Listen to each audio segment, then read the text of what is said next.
Hola, muy buenos días tengan todos ustedes. Me da mucho gusto verlos aquí reunidos y es para mí un honor y un privilegio poder presentarles al doctor Jonathan Pérez Álvarez.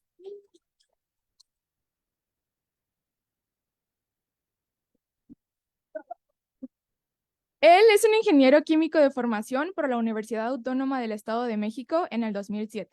Cursó el doctorado directo en Ciencia de Materiales en un programa conjunto entre la Universidad Autónoma del Estado de México y el Instituto Nacional de Investigaciones Nucleares, obteniendo así el grado de doctor en 2014.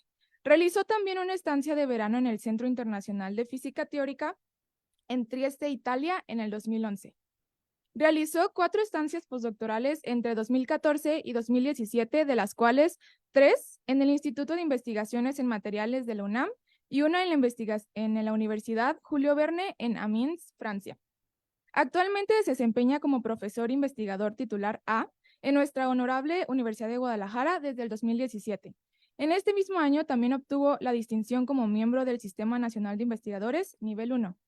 Cuenta con el perfil del Programa para el Desarrollo Profesional de Docente desde 2018 y ha publicado 22 artículos científicos en revistas indexadas de consulta mundial y 2 capítulos del libro de Editorial Nacional. Ha participado en cerca de 35 foros y congresos nacionales e internacionales. Y el día de hoy viene desde el Departamento de Ingeniería de Proyectos con la plática Síntesis electroquímica y modificación de materiales. Sin más, por favor, ayúdenme a recibir con un fuerte aplauso al doctor Jonathan Pérez.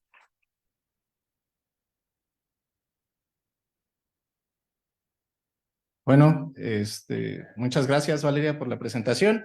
Veo muchas caras conocidas, a muchos de ustedes ya les he dado clase, a los que no, bueno, algún día nos vamos a ver.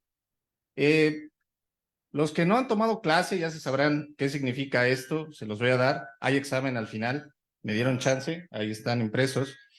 Entonces, algo que decían al principio,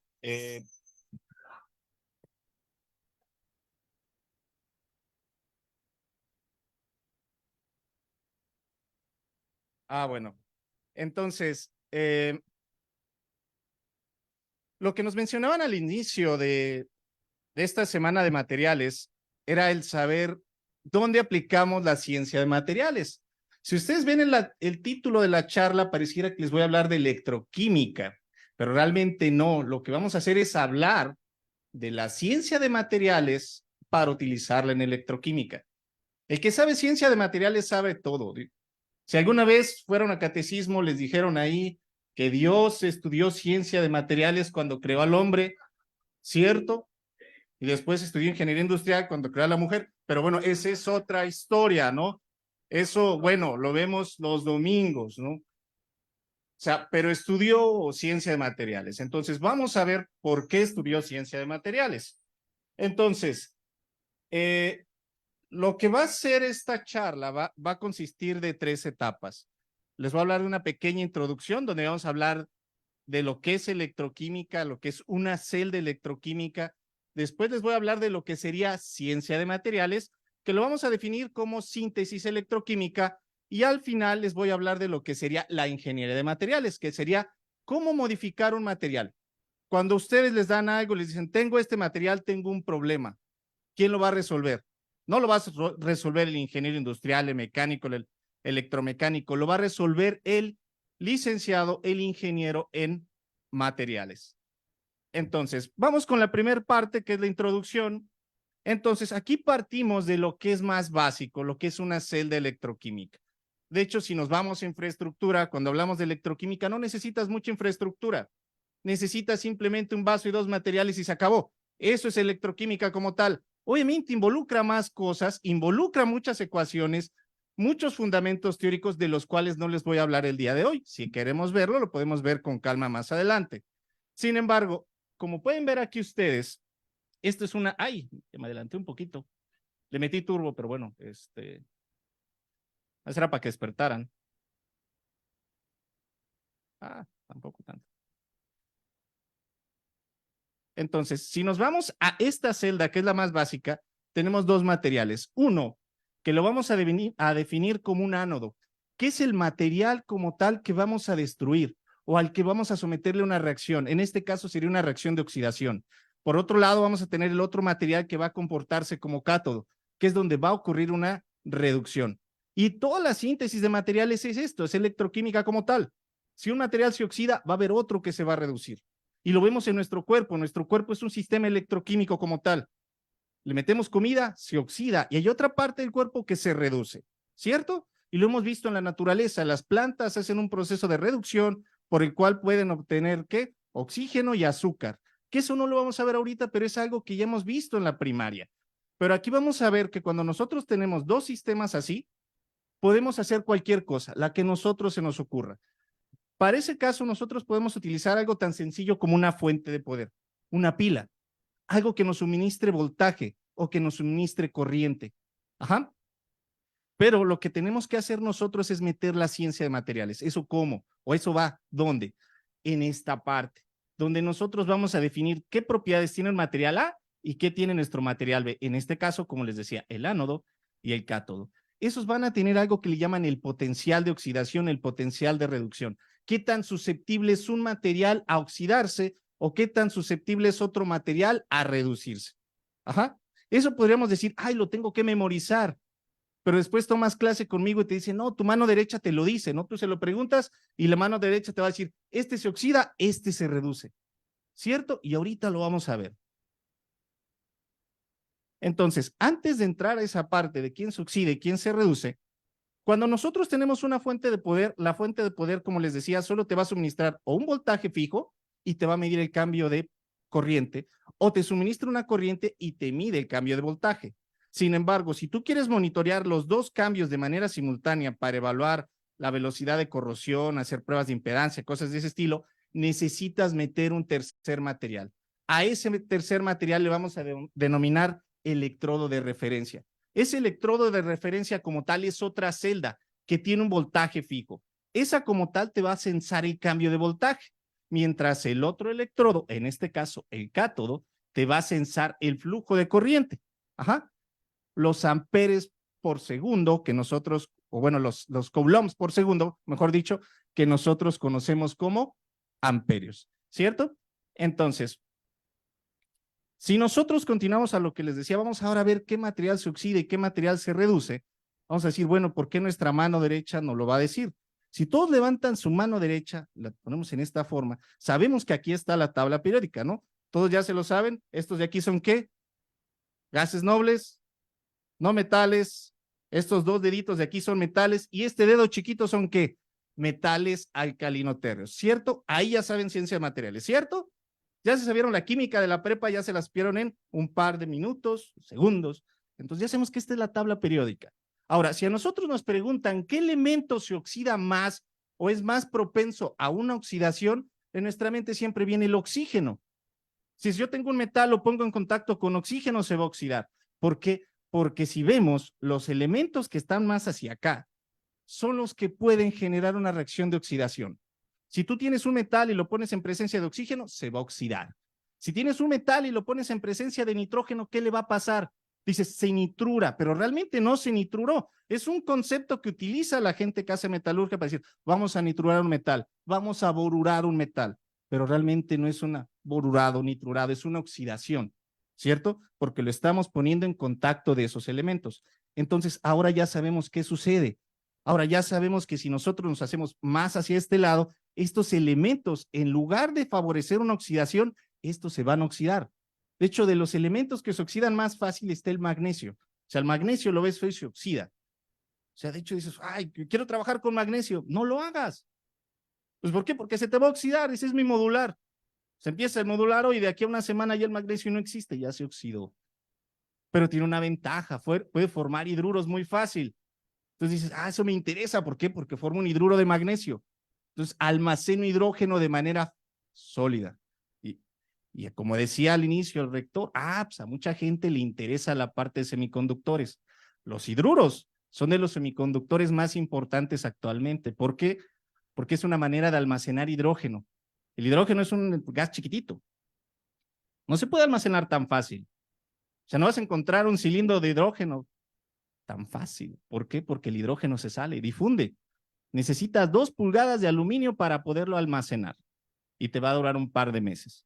Entonces, la forma más sencilla de almacenarlo es en forma de sólido, ¿cierto? Entonces, bueno, ya sabemos qué onda con la mano derecha, espero que nunca se les olvide, y como les digo a todos, si un día me los encuentro en la calle y les hago así, espero que ya sepan qué significa. ¿De acuerdo? Entonces, vamos a pasar a otra parte. Si nosotros nos vamos a eso mismo que veíamos en la tabla periódica, que veíamos en nuestra mano, lo encontramos en los libros de materiales, que son estas tablas. Ajá. Estas tablas de potenciales de oxidación y reducción es lo mismo que está en tu mano. O sea, si nosotros nos vamos, veíamos, los que están más hacia arriba son los que comportan más como cátodos porque favorecen una oxidación. O sea, estos como tal van a favorecer que lo que esté en contacto con ellos se oxide. Si tú pones hierro y lo pones en contacto con oro, el que se va a oxidar es el hierro, ¿cierto? Aunque tú pongas un pedazo de oro, si quieres hacer la maldad, ponen un coche, le pones encima un pedacito de oro, se va a oxidar el metal que está abajo, ¿cierto? ¿Por qué? Porque tienes un par galvánico. Estás favoreciendo que el elemento más débil se oxide, ¿de acuerdo? Pero después tenemos otro dato importante que es el pH. O sea, nosotros sabemos que muchas veces los materiales van a estar sumergidos en una solución o van a estar sumergidos en el cuerpo. O sea, muchos de repente hablamos de biomateriales y decimos, el cuerpo humano es un biomaterial. O sea, tiene un pH fijo, tiene un pH de 7, ¿cierto? O sea, tú solo le puedes meter cosas que tengan pH de 7 al cuerpo, si no el cuerpo las avienta, ¿no? Tomas exceso de cosas ácidas, el cuerpo las saca. Exceso de bases, el cuerpo las saca, ¿cierto? ¿Qué puedes tomar? Agua y todo lo que tenga pH 7, ¿de acuerdo? Igual si le vas a poner un biomaterial, no le vas a poner a 0,316. ¿Por qué? Porque su pH es como de 9. El cuerpo lo va a rechazar. ¿Qué le metes? Algo que tenga un pH de 7. Óxido de titanio, por ejemplo, que es un buen biomaterial, o algunos otros polímeros o cosas de ese estilo. Entonces, estos diagramas de Purvé nos van a poder decir qué pH es donde nuestro material va a ser inmune, en cuál se va a corroer o en cuál se va a pasivar. Si digo, yo quiero formar una capa pasiva de un metal, ¿qué consulto? Diagrama de Purvé. Quiero ver dónde puedo formar iones en solución o la corrosión. Checo esta parte de aquí donde yo vea que formo iones en solución. Y esto me va a servir para poder sintetizar un material, que ahorita es lo que vamos a ver. Tú quieres hacer una nanopartícula metálica, no tienes infraestructura, estás en CUSEI, no hay dinero, no importa, tienes una buena mente, tomaste clases conmigo, con otros profesores, ¿qué haces? Pues tomas un pedazo de metal, una solución ácida, la sumerges y te va a dar que iones en solución. ¿De acuerdo? Y lo puedes hacer en tu casa. Agarras un alambre, estás aburrido, agarras el Sprite que tiene pH ácido, el vinagre, un alambrito, dices, ay, lo sumerjo, se empieza a disolver, y ay, nanopartículas. Y lo empiezas a ver cómo la solución se torna de un color interesante. Y dices, qué padre eso es ciencia de materiales. Ajá. ¿Qué infraestructura ocupaste? Nada, tu cerebro. Es lo único que ocupas, ¿cierto? A decir, ay, no es que ocupo algo más sofisticado. Eso es para otras cosas, ¿no? Para presumir que las tienes. Entonces, de aquí vamos ahora con lo que sería la síntesis de los materiales. ¿Qué puedes sintetizar? Lo que tú quieras. ¿Puedes hacer a Megaman? Lo puedes hacer si quieres. ¿Quieres volverte a Iron Man? Lo puedes hacer. ¿Por qué? Porque pues, tienes un buen cerebro, estudiaste materiales, lo puedes hacer. Entonces, si nos vamos a esta misma celda que les mostraba al principio, ahora, ¿qué vamos a hacer para poder obtener las nanopartículas? Ya vimos cómo podemos meter o cómo podemos obtener iones en solución. El problema de esos iones en solución es que se van a precipitar. O sea, va a estar un ion metálico suelto, va a buscar otro ion metálico suelto y se empiezan a aglomerar. Y al final del día te va a formar una partícula. Pero tú lo que quieres es algo nano. Pues, ¿qué haces? Le agregas un surfactante. Ajá. Ahora dices, ¿qué es un surfactante? Eso no es ciencia de materiales, es ciencia de materiales. Si tú se lo preguntas a un químico, un ingeniero químico, te va a dar una definición que ni él mismo va a entender. Simplemente un surfactante es algo que es soluble e hidrofóbico al mismo tiempo. Y dices, carajo, ¿cómo es eso? O sea, puede repeler el agua, pero se puede disolver en agua. Es el jabón. Si quiero hacer nanopartículas, ya agarraste tu alambre, ya agarraste el vinagre, pero no tienes surfactante en tu casa, pues vas a la cocina y agarras el detergente, ¿cierto? Ese es un surfactante. Hace espuma. Esa espuma es una dendrita. Esto que ven aquí ustedes son dendritas. Si tú metes esos iones en solución dentro de esas dendritas, evitas que éstas se empiecen a pegar. Entonces, la vida útil de esas nanopartículas se extiende. Entonces, como acaban de ver, no necesitas mucha infraestructura. Necesitas nuevamente, ¿qué? Tu cerebro. ¿De acuerdo? y haber estudiado ciencia de materiales en CUSEI, que yo te diera clase y no sé, cosas de ese estilo. Ah, pero faltó. Ahora, aquí lo podemos ver, vamos a poner el ejemplo de La Plata. Si ustedes se van al diagrama de Purvé, toda esta región te permite obtener iones en solución. Entonces, ¿aquí qué te va a limitar? Simplemente decir, quiero meter un voltaje. Dices, obviamente aquí lo bonito es que con un volt, en un pH relativamente ácido, puedes obtener iones en solución. Ajá. Entonces, este sistema lo puedes utilizar prácticamente para cualquier metal, excepto cuáles, los metales nobles. ¿Por qué? Porque a esos les tienes que meter más voltaje. Entonces, hay como que sí es una buena forma de obtener las nano de platino, por ejemplo, de oro, pero le tienes que meter un poquito más de voltaje, ya no un volt, ya le tienes que empezar a meter voltajes de 5, 6 volts, que tampoco es mucho, en una fuente comercial de esas de 100 pesos lo puedes hacer. Ahora, otro dato importante es qué efecto tiene el surfactante. Como yo les decía, el surfactante como tal, como te va a englobar los iones en solución, te va a modificar la morfología de tu nanopartícula. Si tú quieres obtener esferas, pues obviamente, ¿quién te los va a controlar? Es el surfactante. Ajá.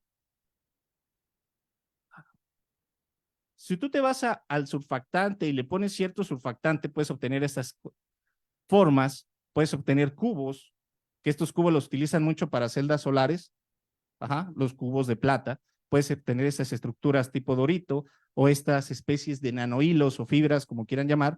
Ahora, ¿para qué las utilizan? Bueno, eso ya depende de la aplicación que le quieras dar. Ajá, y es un nanohilo, ¿para qué lo utilizan? No sé, hacen calcetines o algo harán, pero no sé. Alguna aplicación tiene, pero ahora no solo se limita ahí, puedes hacer cosas más complejas cuando empiezas a meter ahora un tercer, o mejor dicho, un cuarto elemento en tu celda. Metes ahora un agente acomplejante. O sea, ¿qué es un agente acomplejante? Algo que te permite pegar una cosa con otra. Entonces le voy a poner cola loca literalmente. O sea, si tú dices, ¿qué es la cola loca? Es un agente acomplejante, es un crilato que te permite pegar madera con papel, papel con metal, te permite pegar lo que quieras con lo que quieras.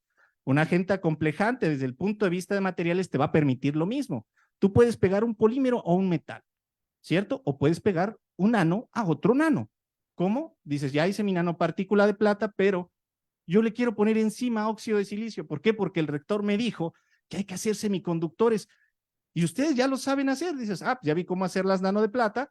Ahora simplemente, ¿qué hago? Pues le agrego dimetilformamida y le agrego simplemente una fuente de óxido de silicio para poder obtener esas nanopartículas con un recubrimiento de óxido de silicio, que son lo que conocemos como estructuras core shell. ¿De acuerdo? Ahora se te hace más importante porque dices, ah, pues aquí le pongo cobalto y aquí afuera le pongo hierro. Tengo una nanopartícula de metálica, pero que es magnética y que me permite mover fármacos, ¿cierto? Que eso está muy de moda para tratar el cáncer de lo que quieras, ¿no? Dice, ah, quiero tratar el cáncer de próstata, pero no puedo llegar por cirugía. Y obviamente todos los hombres nos preocupan, ¿no? Ah, cáncer de próstata, te vas a morir. Cáncer de lo que tú quieras, no puedes llegar hasta ahí. ¿Cómo puedes llegar? Con este tipo de estructuras, que son nano y son magnéticas y pueden pegar muy fácil cualquier fármaco para dirigirlas a un punto en específico. ¿De acuerdo? Pero ahora, a ti a lo mejor no te interesan este tipo de cosas. Tú lo que quieres ahora es hacer cubos, hacer nanocables, hacer estas esferas o hacer estos nanorods. ¿Eso cómo lo puedes hacer? Pues muy fácil. Ahora en lugar de meter la dimetilformamida, utilizas el PVP, polivinil, polipirrol, ese tipo de cosas, esos agentes acomplejantes y te van a poder permitir controlar esa morfología que a ti te interesa. Ajá, eso depende de qué es lo que tú quieras. Entonces aquí está resumido, pero realmente esto podría volverse una clase más larga de muchas horas en ver todo lo que puedes obtener simplemente con esa celda y con lo que les acabo de comentar. Ahora, yo les pongo de ejemplo esto que hemos hecho en el laboratorio. Muchos de los que han tomado, por ejemplo, el laboratorio de síntesis, esta práctica la hicieron. Que dices, ah, se ve bien sencilla, pero podría ser un proyecto modular. Simplemente, ¿qué hicimos? Metimos 2 alambres en un vasito, esa fue tu celda electroquímica, las conectas a una fuente de poder, les metes un voltaje en un pH fijo y te dan estas nanopartículas. Ahora, si lo quieres hacer más científico, lo que puedes hacer ahora es monitorear el pulso, o sea, meter un voltaje, pero en pulsos de segundos. ¿Esto para qué? Para poder controlar el tamaño. Esto lo hicimos en una tesis de licenciatura, donde lo que empezamos a hacer fue monitorear los pulsos en los cuales estamos aplicando el voltaje. Ese voltaje, ¿de dónde lo sacamos? Del diagrama de Purvé. ¿El pH de dónde? Del mismo diagrama de Purvé. Entonces, lo que ahora proponíamos nosotros era el pulso que íbamos a empezar a aplicar. Entonces, de esa manera nosotros pudimos obtener 4 formas diferentes, desde lo que son esta especie de clústeres que pueden ver aquí, que se veían bonitos. Obviamente, disculpen la resolución de este SEM, bueno, este es un SEM viejito, y podemos obtener ese tipo de estructuras tipo dorito, ajá, y otras estructuras que estaban más alargadas, que eran una especie de alambre, que si pueden ver, estaban demasiado largas, eran cerca de 4 micras, pero con un espesor de cerca de 78 nanómetros. O sea, realmente eran unos nanohilos. Pero las que nos interesaron fueron estas que eran de alrededor de unos 40, 50, 60 nanómetros. ¿Por qué? Porque estas tienen propiedades antibacterianas. Entonces, cuando empiezas a ver qué propiedad va a tener el material que yo pude sintetizar, entonces ya que tienes eso, lo que haces después es hacer estas famosas pruebas de Kirby-Bauer, donde ¿qué haces? Pues vas a ver cómo se hace ese halo de inhibición dentro de o en la presencia de un agar nutritivo con ciertas bacterias. En este caso escogimos 2, la aeruginosa y E. coli, que son de las más comunes. Entonces vemos que justo estas nano sí presentan un halo de inhibición. Ajá. Olvido. Entonces aquí ven, se ve este halo de inhibición, se compara con un medicamento o algo así ya comercial, donde sí va a formar forzosamente un halo de inhibición, pero vemos que nuestro material también forma ese halo de inhibición. Ahora, esto les decía, ¿por qué es importante? O sea, ¿por qué es importante hacer nanomateriales con actividad antibacterial? Porque si nos vamos a buscar cuál fue el último bactericida, se desarrolló en 1970 y de ahí para la fecha no hay otro. O sea, si el COVID casi se acabó a la humanidad, pues una bacteria va a ser lo mismo. Entonces necesitamos desarrollar algún mecanismo de defensa contra las bacterias. Ajá, no es para espantarlos, pero bueno, puede pasar. Ahora, si continuamos con esa parte, tenemos la misma celda y ahora lo que hacemos es quitar ese surfactante y ahora lo sustituimos por un inhibidor de corrosión. Ahora, un inhibidor de corrosión es el que va a impedir que un material se corroa. Es algo que se va a absorber. Un inhibidor muy comercial que conocemos es el anticongelante del coche, que realmente tiene esa función de evitar que tu motor se oxide. Inhibe esa corrosión en el motor. Entonces, cuando nosotros colocamos un inhibidor de corrosión, este va a empezarse a pegar en ciertos puntos del material. Entonces, ahora vamos a tener una especie de corrosión selectiva. Solamente se van a corroer ciertos puntos. Y si lo ven aquí, si ustedes empiezan a aplicar voltaje como para formar nanopartículas, pero como pusieron un inhibidor de corrosión, lo que va a suceder es que esto va a ser puntual. Como podemos ver, aquí empieza el material, todo empieza a ocurrir en la superficie. Si yo sigo metiendo más voltajes, empiezan a hacer estos pequeños puntos. Si yo continúo aplicando ese voltaje, esos puntos empiezan a ir más hacia abajo, empiezan a consumir parte del material y al final me forman lo que nosotros conocemos como los nanotubos. Y puedes hacer nanotubos prácticamente de cualquier metal y el proceso es relativamente sencillo. Ahora, ¿qué aplicaciones tienen los nanotubos? Es amplia, desde cosas aeroespaciales, aplicaciones biomédicas, catálisis, propiedades mecánicas, ajá, aplicación de radiofármacos también. Y de hecho, si ven ahora en la literatura, ahora están buscando hacer nanotubos de plata. ¿Para qué? Para sustituir las pantallas que tenemos en el celular. O sea, quitarle el trono a China que está utilizando el óxido de estaño dopado con indio para poner nosotros lo que serían los nanotubos de plata. ¿Por qué? Pues porque los que producen plata son otros países como México, Argentina, Italia, Canadá, Estados Unidos. ¿De acuerdo? Pues ahí también tiene fines políticos, pero esa es otra historia. ¿De acuerdo? Aquí podemos ver en esta diapositiva cómo se lleva a cabo el proceso, ¿no?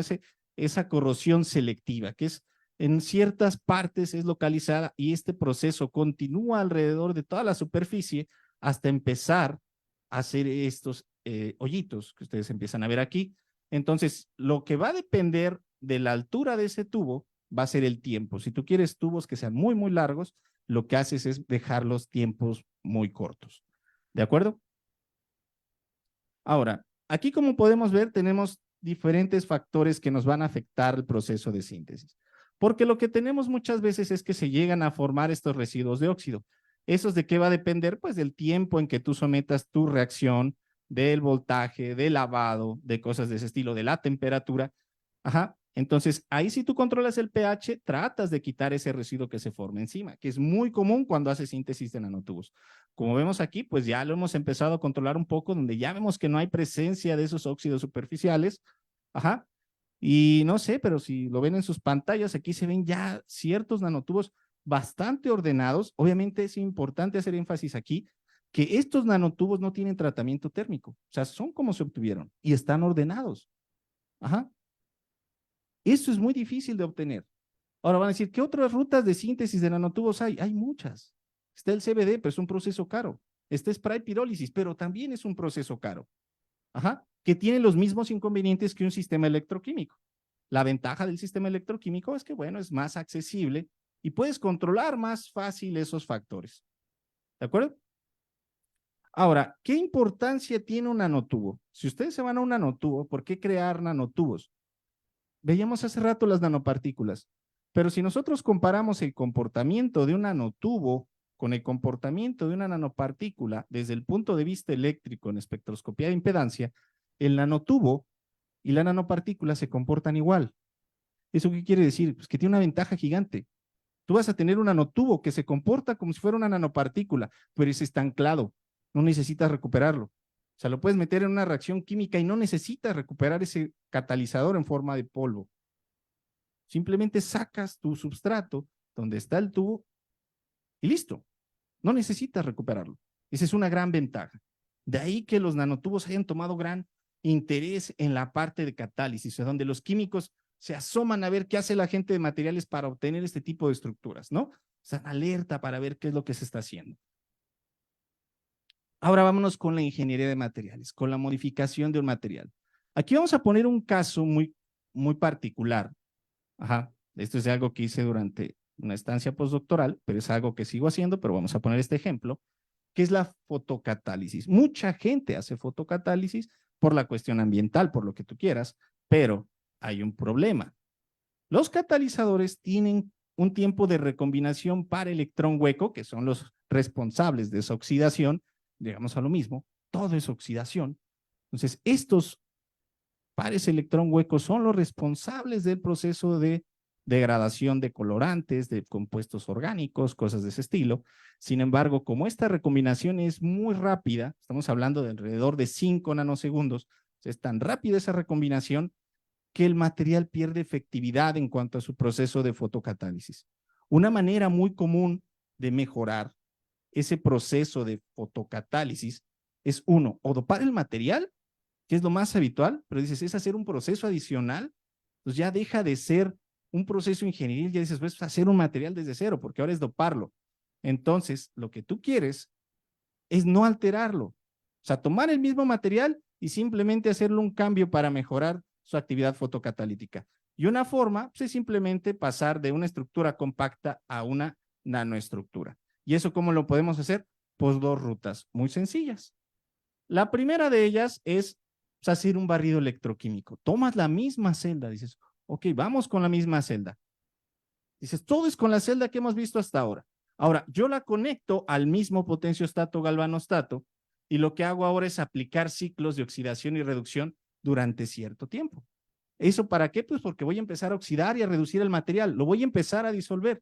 Voy a pasar de una estructura que está plana a una estructura que está porosa.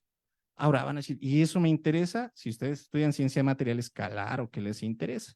¿Por qué? Porque van a haber mucha gente que busca obtener silicio poroso. Y va a decir, ¿cómo obtengo el silicio poroso? Pues por electroquímica. ¿De acuerdo? Y si alguna vez se han preguntado, ¿y cómo se obtienen las puntas del AFM? ¿Cómo se obtienen las puntas del nanoindentador, que son puntas de tamaño nano? Es como por electroquímica. O sea, no ponen a un esclavo o no pones ahí a alguien a que lo esté lijando hasta que se te haga ahí una puntita y dices, ay, mira, ¿le saqué punta? Son 2 nanómetros. Pues eso no lo haces, ¿no? O sea, ni que pongas un niño ahí con manititas y no se puede. ¿Cómo lo haces? Con electroquímica hasta el punto que tengas algo con el acabado que tú deseas. Entonces, ahí es donde dices, la electroquímica en ciencia de materiales me es bastante útil. ¿cierto? Ahora, vámonos con la otra parte, el otro método para poder obtener una estructura porosa es mediante lavados. Esos lavados, ¿cómo los vas a seleccionar? Pues te vas nuevamente a tu diagrama de Purvé y ahí seleccionas qué es lo que quieres removerle a ese material. En este caso, ese catalizador veíamos que tenía fases residuales como óxidos de bismuto, óxidos de vanadio. Entonces vas al diagrama de Purvé y te das cuenta que en pH alcalino ese material se va a remover. En este caso, el óxido de vanadio se remueve en pH alcalino. Entonces, tomas tu material, en este caso el vanadato de bismuto, lo metes en una solución que tenga un ácido fuerte o una base fuerte. Ahora, ¿esto por qué? ¿Por qué un ácido fuerte? ¿Por qué una base fuerte? Porque estos tienen buena movilidad, ¿cierto? Lo han visto en las baterías de los carros. ¿Qué tienes? Un ácido fuerte. Y está diluido, ¿no? ¿Por qué? Pues porque tiene una buena movilidad de los iones. Al tener buena movilidad de los iones, pues va a poder funcionar muy fácil y entrar a través de todos estos poros muy rápido que si lo ponemos en una solución concentrada. Y eso nos va a permitir remover lo que existe en las fronteras de grano y tener una superficie más nanoestructurada. Entonces, aquí les muestro lo que sería un estudio que se hizo por XPS donde se ve precisamente que estos óxidos de bismuto, acá, que se tenían al inicio, o sea, este es el material pristino, así como se obtuvo, tenía estos óxidos de bismuto. Ahora, al hacerle el barrido electroquímico, que está acá arriba, estas señales ya no están. Eso quiere decir que esos ciclos de oxidación y reducción me permitieron mover esos óxidos de bismuto, pero igual me permitieron remover los óxidos de vanadio que estaban ahí presentes. Entonces, no solo tuve una fase más porosa, sino tuve una fase pura, formada únicamente por vanadato de bismuto. O sea, tengo el catalizador puro. O sea, dices, wow, la ciencia de materiales ahí me sirvió bastante para obtener un excelente fotocatalizador. ¿De acuerdo? Ahora, si nos vamos a las imágenes de SEM, en las imágenes de SEM podemos ver estos o estas fases residuales que se encuentran arriba o ahí en las fronteras de grano. Ajá, y al hacerles el lavado alcalino, vemos que estas ya no están y ya se empiezan a marcar más los poros. Sin embargo, cuando nos vamos al barrido electroquímico, los poros empiezan a ser más grandes. Ahora, esto nos da una herramienta bastante útil para decir, ah, bueno, pues me voy a ir por esta parte, porque ese yo lo puedo controlar. Y peor aún, puedes obtener cosas más interesantes. Entonces a nosotros nos llamó la atención, bueno, en el caso a mí me llamó la atención y dije, bueno, vamos a divertirnos.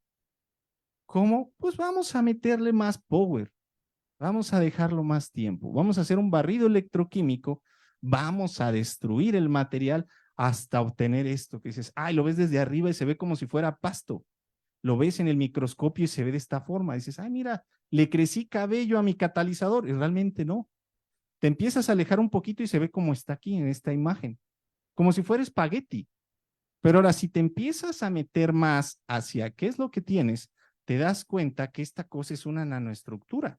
Es un hilo nanoestructurado, que vas a tener bajas vas a tener una recombinación par electrón hueco más lenta que cuando tenías la película. ¿De acuerdo? Que era lo que querías al inicio. Pero ahora no solo eso, tienes tres cosas. La fase pura, igual no lo esperabas, pero lo obtienes. Ahora, tienes una reducción de la recombinación par electrón hueco y tercera y más importante, aumentaste el área catalítica. ¿Cuánto? Miles de veces. Ajá. Porque el área catalítica va a ser de todo esto que está aquí. O sea, a lo mejor esto tú ves el área geométrica y es 1 centímetro cuadrado. Pero si sacas el área catalítica, estamos hablando de metros cuadrados. Entonces tienes un área muy pequeña donde vas a hacer una reacción muy rápida. Eso es lo que busca la ciencia de materiales, aprovecharlo al máximo. Ahora, si esta cosa fuera magnética, ¿qué tendrías? Una memoria USB. ¿Qué es lo que hemos obtenido actualmente, no? Que siempre se los digo en clase. O sea, tú ves ahora una memoria USB que está de este tamañito y guardas 1 tera. Si tú te acuerdas, a tus abuelos tenían los discos de acetato que te guardaban 5 canciones que eran como 5 bytes y están gigantes, ¿no? Y dices, ah, carajo, ¿por qué ahora en un área más pequeña puedo meter más información? Entonces, porque ahora estoy aprovechando esto. Ya estoy trabajando con áreas de este tamaño. ¿De acuerdo? Ahora, si nos acercamos más todavía, lo podemos ver mejor. Aquí, de hecho, en esta imagen pueden ver los granos y estas cosas. Estamos hablando que cada porito, o cada granito, mejor dicho, que está aquí, es del orden de 5 nanómetros. O sea, existe un hilo que está formado, una especie de clúster en forma de hilo, formado por partículas de cerca de 5 nanómetros. Ajá.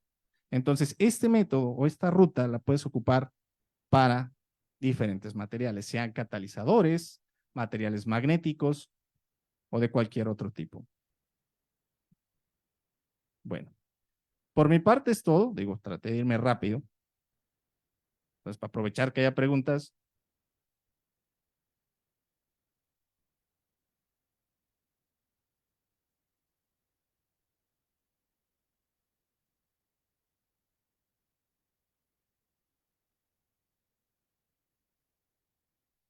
Bueno, muchas gracias, doctor. ¿Alguien tiene alguna pregunta?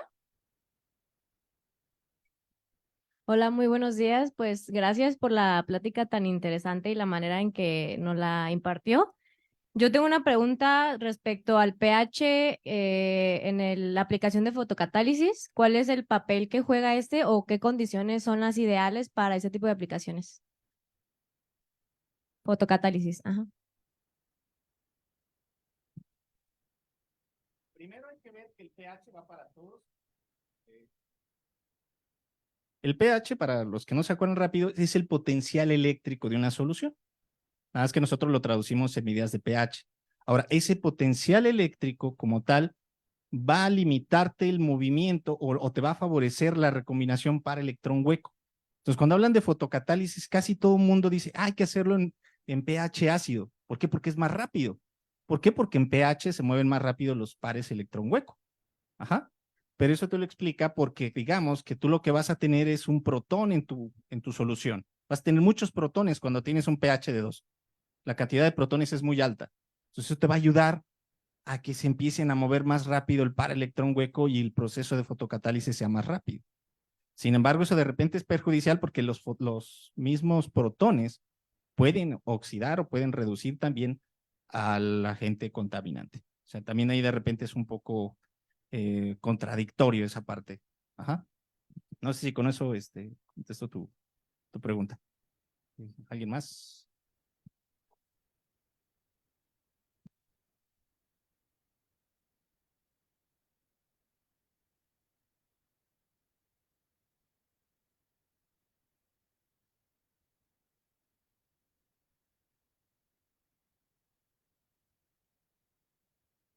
Pues, pudiéramos modificar los polímeros con nanopartículas para acelerar su proceso de reciclaje. Esa parte, híjole, yo creo que sería más en el sentido de que las mismas nano te ayudaran a degradar el polímero. O sea, no tanto, bueno, ese no tanto el incorporarlo, sino mejor dicho, el favorecer un proceso de degradación por medio de las nano. Ajá. Porque muchas veces, o sea, aprovechando lo que decías, hay gente que a los polímeros les ponen nanopartículas, pero para hacerlos conductores, pero eso no les limita la degradación. O sea, al final siguen teniendo una vida bastante amplia, pero sin embargo les conferiste propiedades de otro estilo. Entonces sería más al revés, no sé, no sé, quizá el platino en tamaño nano puede degradar el poliestireno. Puede ser un ejemplo, quizá. Gracias. ¿Alguien más tiene alguna pregunta?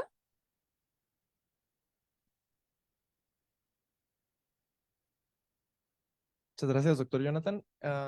Aquí mi duda sería si hay manera de utilizar esta técnica de electrosis para reconstituir o rejuvenecer algún material metálico que se pueda nuevamente, alguno que ya esté carcomido por oxidación, por el proceso de desgaste. De hecho, aprovechando esa parte, sí, o sea, lo que puedes usar es este mismo proceso para restaurar piezas, por ejemplo. Ahora que vi algo que estaban con restauración de arte, también lo puedes hacer para restaurar juguetes. Ajá. O sea, de hecho, por ejemplo, puedes ver cosas de los 80s, donde ya el circuito electrónico o la baquelita sobre el que está el circuito se ve medio oxidado. Entonces puedes usar un proceso así para remover todo ese óxido sin dañar la baquelita y sin dañar los canales del circuito eléctrico y después pues poderlo utilizar como si estuviera nuevo. Entonces es una gran ventaja de los procesos electroquímicos, que son selectivos y los puedes usar, digamos que enfocados a la restauración, o como mencionaba el doctor Marco en la plática anterior, a lo mejor piezas que están dañadas, que tienen un óxido encima que no quieres, también se lo puedes remover, seleccionando bien el pH o el voltaje en el que vas a trabajar para podérselo remover. Perfecto, muchas gracias. De nada. ¿Alguna otra pregunta? Estoy atrás.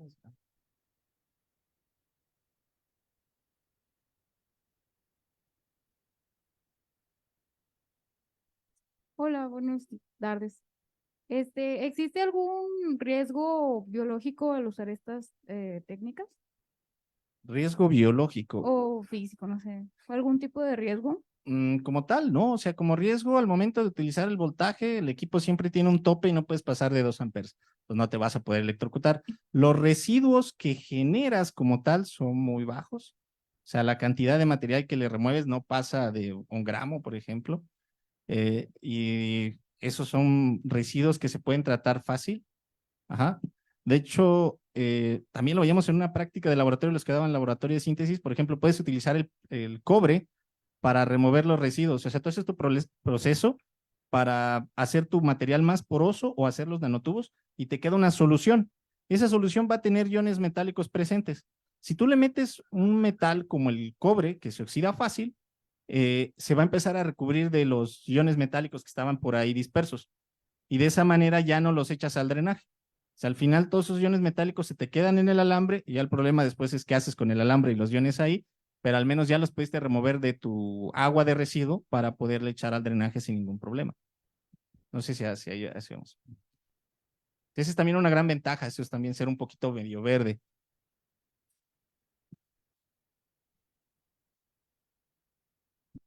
¿Alguien más? Allá atrás.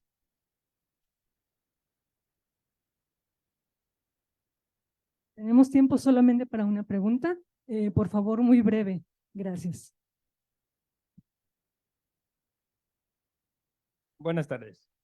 Nada más para preguntar, ¿podríamos utilizar el sistema fotocatalizador para hacer, así como las baterías, las memorias USB que cada vez se utiliza menos espacio para guardar más memoria?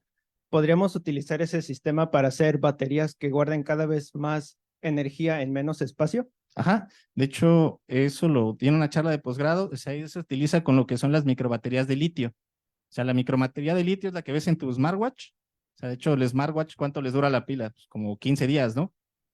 Y dices, ¿y qué tipo de pila tiene? Pues tiene una microbatería de litio.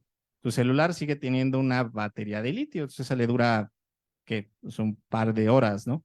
Y si te acuerdas de la definición rápida de electroquímica, pues una batería es un conjunto de pilas. Eso te permite tener un tiempo de carga más amplio, ¿no? Entonces ya se está buscando mucho esa parte.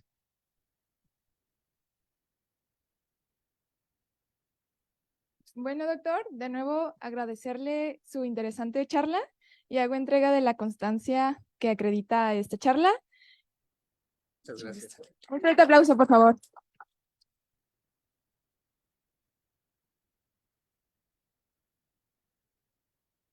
A continuación, la siguiente actividad serían los talleres simultáneos que ustedes ya registraron. Les recuerdo cuáles son y dónde se llevarán a cabo. El taller de impresión 3D es en el laboratorio F5, que está aquí atrás. El taller de soldadura es en el laboratorio F3, que está a un lado. El taller de Python está en el aula Alfa 7, en el edificio Alfa, atrás del Matute Remus. Y la charla taller de salud mental, que hablemos de emociones, es aquí mismo en este mismo auditorio. Los que tienen taller de Python, habrá una persona aquí afuera esperándolos, Josué, el chico del servicio, los va a estar esperando para que no se pierdan en el camino y váyanse todos juntitos. ¿Sale? Ahí en la mesa de registro. A los demás, por favor, les pedimos que mantengan su lugar.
Chicos, les pedimos por favor que se vengan para acá adelante. La maestra Paulina no come alumnos de materiales.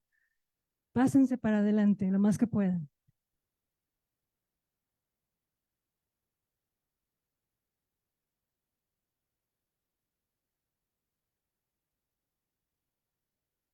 ¿Mi moderador dónde quedó? ¿Ricardo no anda por ahí? ¿Se fue al taller?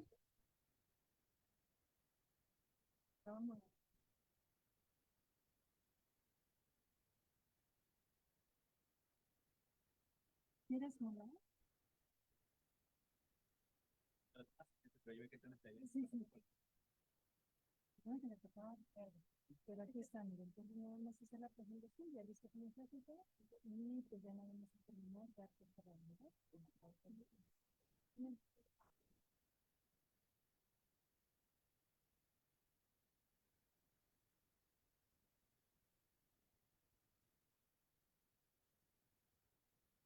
Chicos, por favor, vénganse para adelante, vénganse para adelante, ¿verdad? Yo creo que es más bonito, más agradable, más unidos. Sí se nos vació un poquito el auditorio. Las chicas que están ahí atrás, las invitamos a que se vengan para acá adelante. Vénganse, vénganse.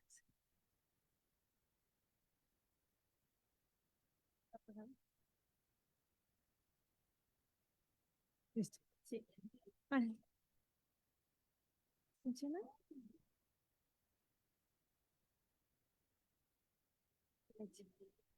Bueno, chicos, ahorita también van a pasar a su lugar a tomarles asistencia. Si no, al terminar la charla pueden venir con alguno de nosotros a registrar su asistencia. Bueno, comenzamos.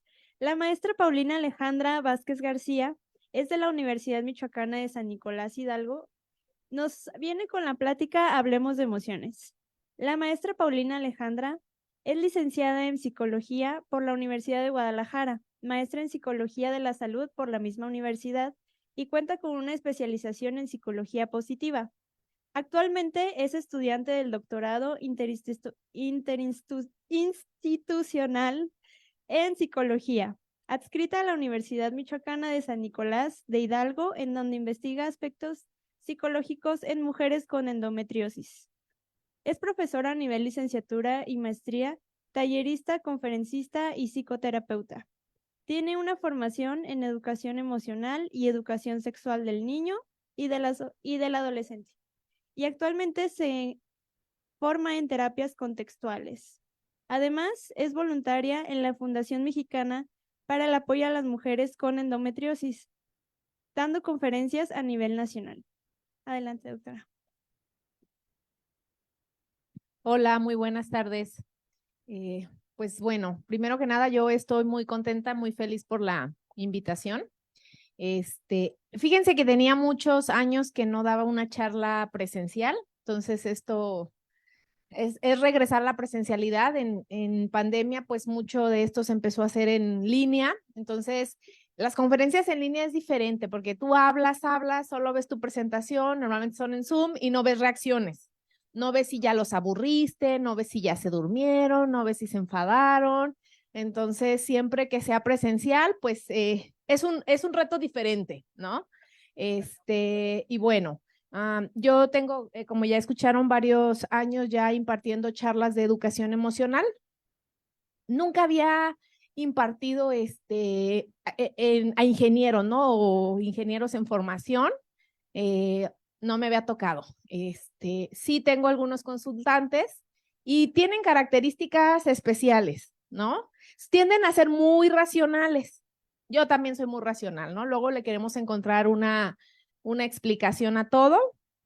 Y pues bueno, luego eso tratamos como de no ser tan racionales, movernos un poquito a la parte emocional, pues para encontrar un equilibrio, ¿no? Pero bueno, es una charla muy general y muy básica sobre las emociones que yo espero que les agrade, que sobre todo les deje como la inquietud a seguir aprendiendo sobre el tema.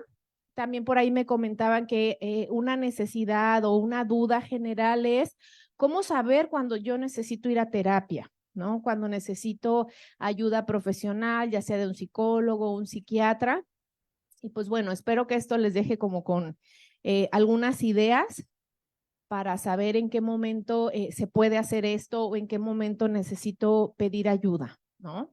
Y bueno, me gustaría empezar con el concepto de salud general de la OMS. ¿Alguno o alguna de ustedes lo había escuchado, lo había leído? ¿Qué significa que yo tenga salud?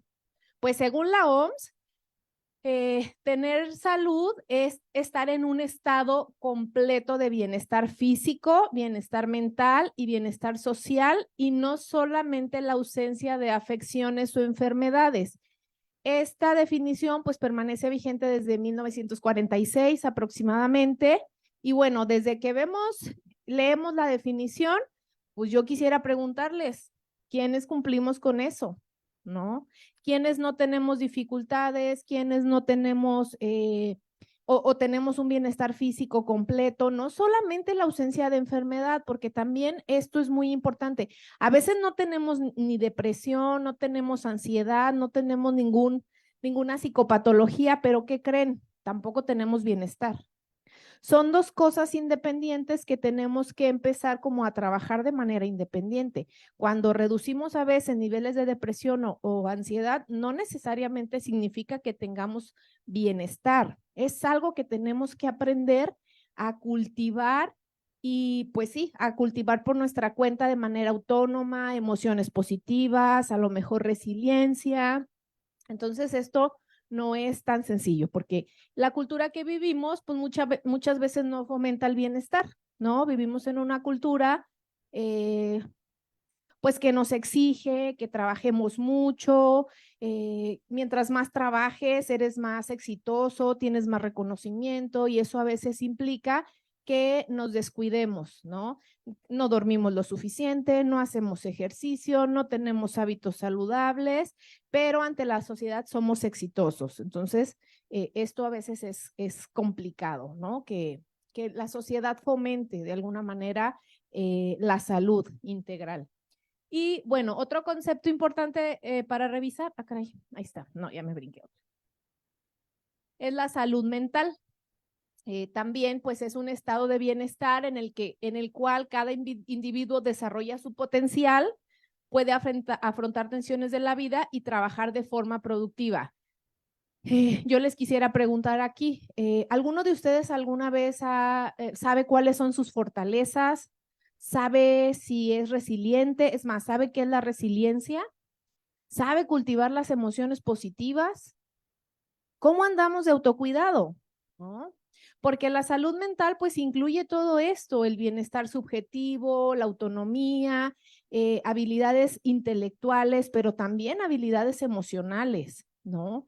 Y pasa algo cuando hablamos de educación emocional, pues ¿qué creen? La mayoría de la población somos analfabetas en términos emocionales.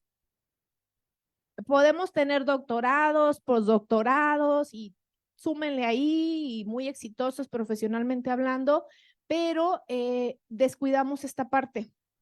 Entonces, la mayoría de las personas somos analfabetas emocionales. Claro, si no hemos tenido una familia que fomente la expresión emocional, la educación emocional, o a veces esto lo aprendemos en psicoterapia cuando por algunas razones de la vida tenemos que ir, pero normalmente no es algo que se nos enseñe, ¿no? Debería estar en la currícula, sí, porque pues somos seres humanos, nacemos integrados con un montón de emociones, pero nunca se nos enseña qué son, cómo manejarlas, cómo cultivarlas, y hay muchos mitos con respecto a las emociones. Si hay alguna duda, ustedes me dicen, porque luego yo hablo y hablo. Y bueno, no me deja la uña. No capia. A ver. Le cambio acá. Bueno, ¿qué son las emociones? No cambia. Ah, alguien que me ayude. No sé por qué.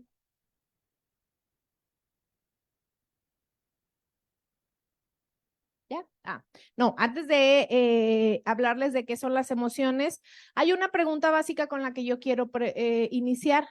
¿Cómo me siento? ¿Alguno de ustedes se ha hecho esta pregunta en el transcurso del día? ¿Se la hace de manera habitual? Es una pregunta que hacemos, pero si, hola, buenos días, ¿cómo estás? Ah, gracias. No, ya está bien automatizada. Yo recuerdo que hace muchos años trabajaba en una empresa antes de ser psicóloga.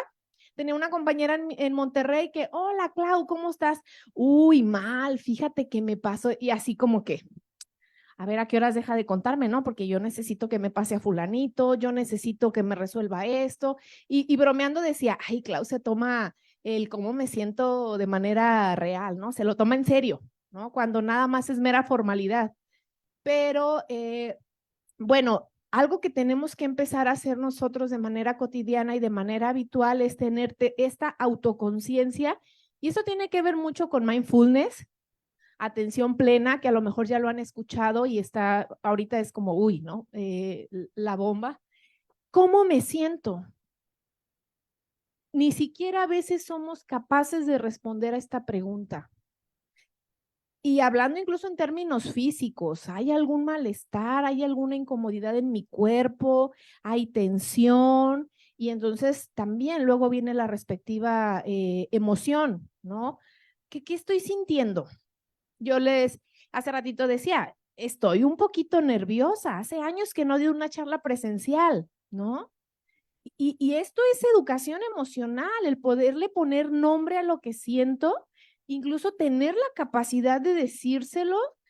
Porque, no, ¿cómo? O sea, soy la psicóloga, no debo estar nerviosa. Claro que no, eso no es real, ¿no? Todos y todas sentimos emociones. Y entonces, en la medida también que nosotros aprendamos que comunicarlas no es malo, a veces tenemos incapacidad. ¿Les ha tocado que ven a alguien triste o ustedes mismos han estado tristes? No, este es triste. Vámonos al cine. Mira, hay que ver una película, ¿no? O sea, nos pica tanto las emociones, sobre todo las que son de malestar, nos incomodan en el otro, porque yo no sé qué hacer con esa emoción, yo no aprendí, que buscamos sobremanera evitarlas, ¿no? No, hay que hacer algo para no sentirlas. Ahorita yo creo que ya vieron que acaba de salir el tráiler de Intensamente, el 2. Sí, todos somos ansiedad, ¿no? También varios pacientes ya me la mandaron, soy esa, ¿no? Pero bueno, la 1 es una película muy bonita porque es una analogía de lo que pasa realmente con las emociones, ¿no? Cuando las evadimos, sobre todo, ¿no? En esta alegría falsa, positiva, que no es cierto, no es real, no se espera que todo el día estemos felices y contentos. Es más, eso es patológico. Yo lo veo y los mando al psiquiatra, ¿no? Porque eso es bipolaridad. Y hay un desequilibrio tal vez químico, no tal vez, hay un desequilibrio, ¿no? Cuando hay una excesiva felicidad, alegría, euforia, dices, caray, no, esto no es normal, ¿no? Las emociones fluctúan todo el día, a lo largo del día. No es cierto, no todo el día vamos a estar felices, no. De hecho, a lo mejor la emoción que se espera que tengamos más es como la tranquilidad, la paz, y hay matices en el día, ¿no? Me pasa, alguien me dijo algo y pues ya me enojé, no sé, me terminó el novio, pues ya estoy triste. O sea, esos son cosas y reacciones esperadas. Entonces, bueno, ahora sí, ¿qué son las emociones? ¿Qué son? ¿Alguien sabe? ¿Las puede definir? ¿Qué son? Bueno, es una definición muy sencillita. Son alteraciones del estado de ánimo intensas, pasajeras y que van acompañadas de cambios en el organismo, ¿no? Nosotros, yo no sé por qué se movió la imagen, pero bueno, nosotros como seres humanos nacemos equipados con sistemas que nos permiten sobrevivir en este medio. Son cosas que ya venimos cargados de fábrica genéticamente con esos. Las emociones es esto, ¿no? Las emociones, ¿le cambias? Hay tres como características, ¿no? Son adaptativas. ¿Qué quiere decir esto? Preparan al organismo para la acción. Tienen un componente social porque nos permiten, pues, comunicar nuestro estado de ánimo, relacionarnos con los demás y pues son motivacionales porque nos mueven a la acción. Ayer justamente me llegó una consultante nueva a terapia y esto es muy común. Ella me dice, es que estoy teniendo problemas de ira, ¿no? Y claro, pensamos que el enojo es malo. Es que me pasa esto y empiezo a explotar. Entonces, empezando a investigar un poquito de dónde surge, en qué momentos, por qué surge el enojo y por qué ella está respondiendo así, bueno, pues me doy cuenta que está en una relación de violencia y su pareja continuamente la ataca.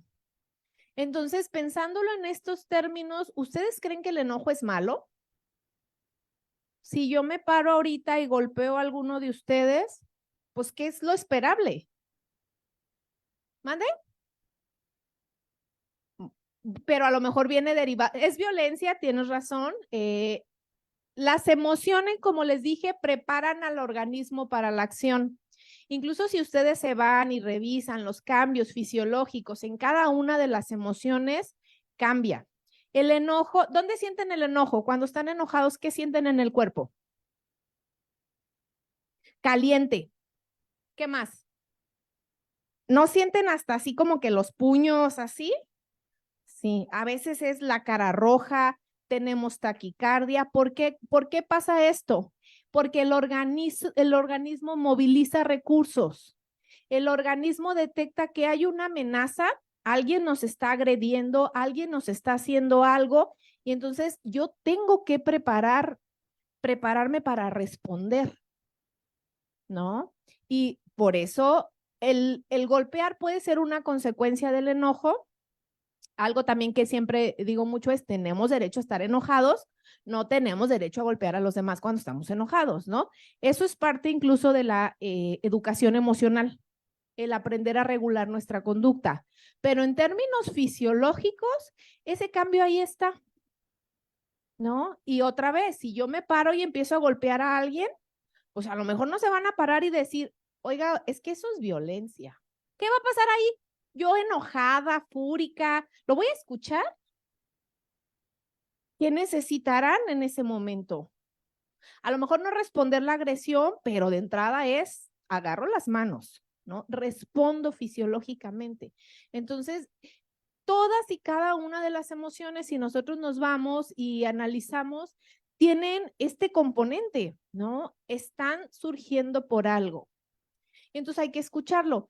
Piensen en la emoción como cuando prenden un cerillo, ¿no? Es rápido, es muy intenso, se apaga rápido. Eso es la emoción, dura poquito.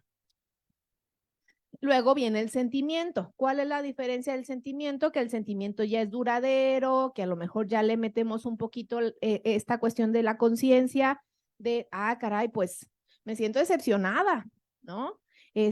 Mi novio siempre se enoja y me pega, pero eso ya tiene un componente cognitivo, ¿no? La emoción es fugaz, ¿no? Tenemos la amígdala, que es una parte del cerebro del tamaño de una almendra, siempre está como alerta de nuestro alrededor, viendo qué pasa, qué nos pasa, y cuando detecta una amenaza, la amígdala se activa. Hay algo que se llama el secuestro emocional. ¿Han escuchado el término o el secuestro de la amígdala? ¿Sí? ¿No? ¿Nadie? Bueno, ¿qué pasa? Otra vez, en términos de supervivencia, la amígdala detecta algo que es muy amenazante. Piénsenlo sobre todo, ¿alguien de aquí tiene una fobia? ¿A algo? ¿Qué? ¿Fobia a qué? ¿A la qué? ¿Qué es? A ver, explícame porque no me las sé todas. ¿Al qué? Océano. Ok, ok. ¿Te ha pasado que estás cerca de algún océano o ni te acercas?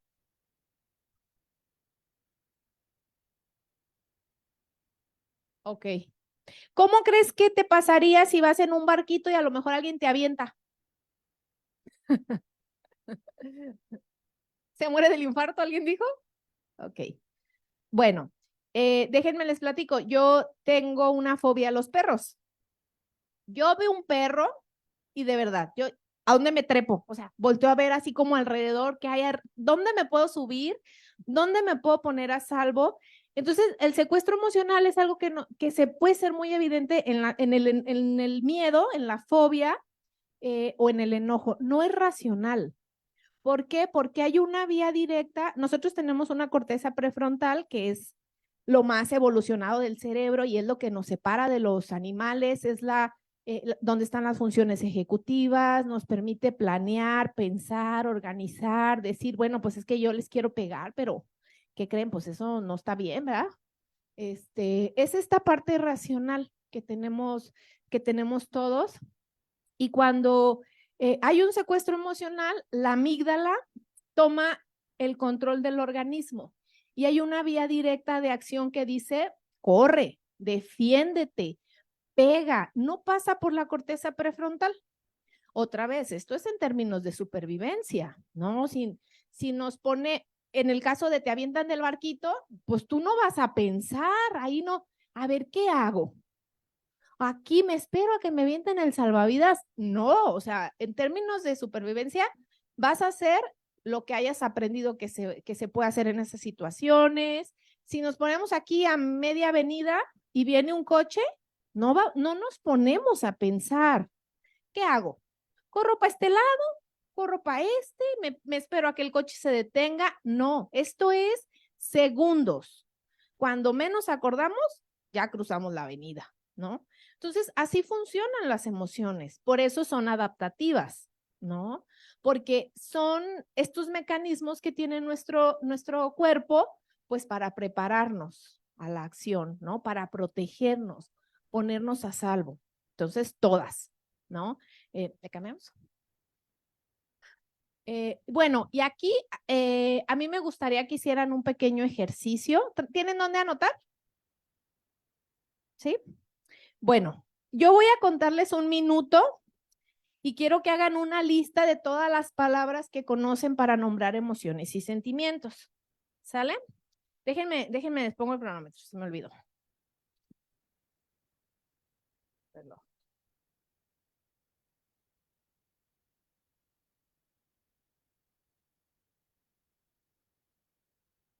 ¿Listos? ¿Listas?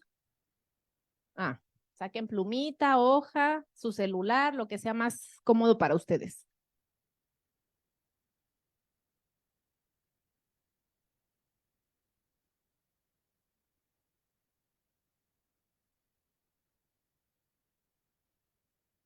¿Listo? ¿Mande? Pues un minuto, lo vamos a contabilizar y ya ver qué nos sale, ¿sale? Todas las palabras que ustedes conozcan para nombrar emociones y sentimientos. Listo. Corre tiempo.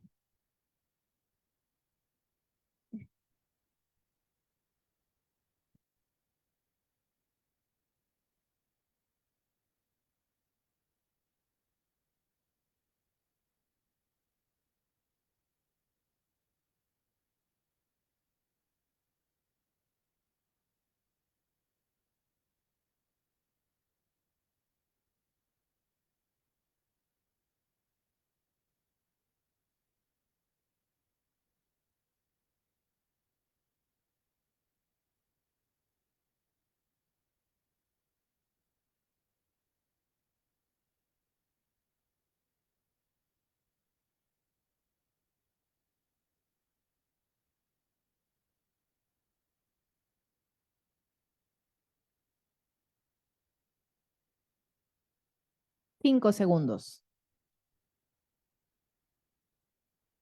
Listo. Pausa. Ahora quiero que las cuenten. ¿Cuántas palabras escribieron? ¿Cuántas? 9. ¿Quién da más? Una. Ok. 14, un buen número. ¿Quién da más? 11. ¿Alguien escribió más de 14? ¿No? Bueno, este pequeño ejercicio lo he replicado en muchas conferencias y en promedio, personas, doctorado, así, empresarios, así, toda la gente en promedio apunta 15 palabras, ¿no?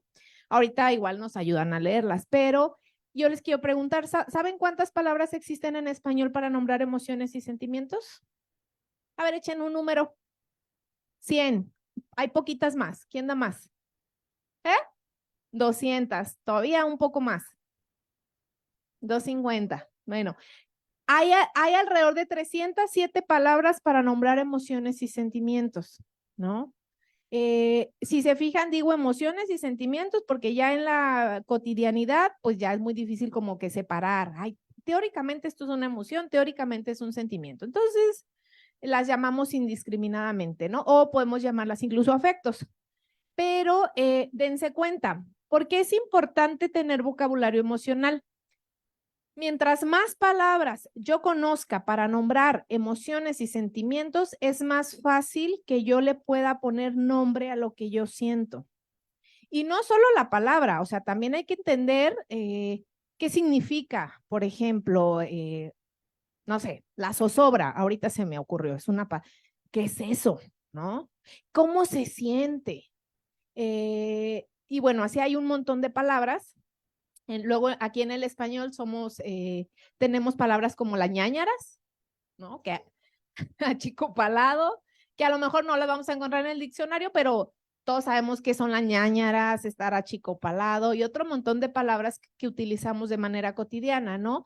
Pero es importante tener vocabulario emocional, saber cómo se llaman las emociones, saber qué se siente en cada emoción, eso es conciencia corporal. ¿Por qué? Porque si yo aprendo, yo también las puedo leer fácilmente en los demás, ¿no? Y entonces también, ojo, que haya una congruencia con la emoción que yo tengo en cómo la estoy expresando. Para esto, los niños son muy hábiles. Todos nacemos hábiles aprendiendo a leer emociones, luego la sociedad ahí nos va quitando esta habilidad. Yo soy mamá y me acuerdo de una anécdota. Una vez estaba con mi niño, estaba chiquito, 4 o 5 años, y entonces algo me preguntó, entonces yo le empecé a contestar feo, ¿no? Entonces me dice, ¿por qué me hablas así? ¿Estás enojada? Y yo, no, es que me estás hablando como enojada, ¿no? Y entonces ahí fue como, wow, hice esta conciencia corporal de, bueno, a lo mejor no lo estoy, pero estoy frunciendo el ceño, mi tono de voz y otro montón de cosas. Entonces, luego los niños son muy hábiles en leer las emociones. Entonces, tiene que haber esta congruencia. Puede haber alguien que no está enojado, pero va por la vida con el ceño fruncido, ¿no? Así, con cara ahí medio compungido, no sé cómo decirlo, ¿no? Pero entonces es importante porque también nosotros la leemos en los demás. Ay, está enojado, ¿no? Ni te acerques, ¿no? Ya le viste la cara, ya viste cómo llegó. Entonces, estas son otras competencias importantes de desarrollar. Claro, cada una de ellas desarrollarlas nos llevaría una conferencia completa, pero quiero que las conozcan. Y otro elemento importante es la expresión emocional, ¿no? Comunicamos emociones en diferentes niveles. Una es verbalmente, o sea, decir yo estoy triste, estoy enojada, pero no solo con eso. Comunicamos con gestos, comunicamos incluso con las manos, con todo nuestro cuerpo. Es más, hasta con chasquidos, ¿no? Si alguien me dice algo, yo les digo, ¿qué van a pensar? En automático ya les di información, aunque no nombré algo, ¿no? Entonces, todo esto tenemos que ir haciéndolo consciente, ir aprendiéndolo, pues, para tener una mejor, pues, convivencia. Pasa algo difícil y triste. A veces nosotros podemos tener mucha educación emocional, aprender de asertividad, aprender de inteligencia emocional. Aquí el problema es que a lo mejor con las personas que yo convivo, no la tienen, ¿no? Y entonces yo puedo ser toda la asertiva del mundo y decirle a alguien que lo que hizo me lastimó y chalala, pero si el otro no tiene esta educación emocional, pues a lo mejor se va a ofender, se va a enojar, me va a dejar de hablar, me va a reclamar, ¿no? Pero bueno, ese es otro segundo momento, ¿no? Esa es una realidad, no podemos, o sea, solo controlamos lo que nosotros hacemos, ¿no? Y ya lo del otro, pues es del otro, pero también es una dificultad, sobre todo cuando estamos en ambientes, pues que no favorecen la salud emocional, ¿no? ¿Vamos bien hasta aquí? Ok, ¿puedo cambiar? Bueno, yo les preguntaba ya de cuántas palabras anotaron. Ah, sería interesante la que escribió 14. ¿Nos compartirías tu lista de emociones?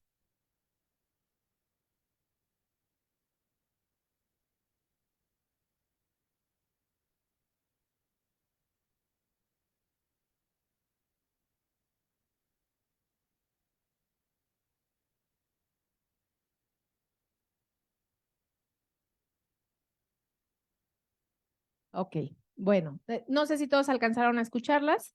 La mayoría son emociones. Por ejemplo, mencionó la ansiedad, la depresión y otra que ya se me olvidó cuál, pero mencionó como 3 que no son emociones, ¿no? También esto es importante. De hecho, ahorita hay un dilema, ¿no? Y ya empecé a ver muchos colegas psicólogos con el meme de Intensamente 2. La ansiedad no es una emoción. No, realmente la ansiedad no es una emoción, ¿no? Es un estado o es algo que tiene el cuerpo como para hacer frente a las dificultades. No es una emoción como tal, pero bueno, los autores no se ponen de acuerdo. ¿Cuáles son las emociones básicas, no? En Intensamente veíamos estas 5. Otros autores manejan 6, entonces varía de acuerdo al autor que ustedes revisen, pero en términos generales, estas se han observado en cualquier cultura, civilización, lo que ustedes quieran, están estas, ¿no? Las básicas, ¿no? Y pues incluso las podemos observar en los niños, en los bebés, cuando no tienen todavía una conciencia o, ay, voy a estar alegre, ¿no? Voy a hacer algo para estar alegre. No, esas están ahí porque les digo, es el paquete con el que nacemos los seres humanos, ¿no? Y hay algo también que se le conoce como emociones secundarias. También varía mucho de acuerdo al modelo que ustedes revisen y todo, pero las emociones secundarias normalmente son la combinación, ¿no? De algunas de las básicas y también de estas, ¿qué cambia? Los matices, ¿no? Por ejemplo, el coraje, el enojo, la furia, la rabia. Si se fijan, son como de una misma familia, pero ¿qué varía? La intensidad. No es lo mismo que yo les diga, estoy enojada, estoy molesta, a me siento furiosa, ¿no? Entonces cambia la intensidad. Y para todas, ¿no? Este es un modelo, se llama modelo de Plutching, y ahí nos va haciendo como, se puede ver también como hacia abajo, como un tipo cono, y entonces como la combinación de una con otra da otra, y bueno, así. Normalmente las emociones tampoco se presentan solas. Normalmente vienen acompañadas de otro montón de cosas.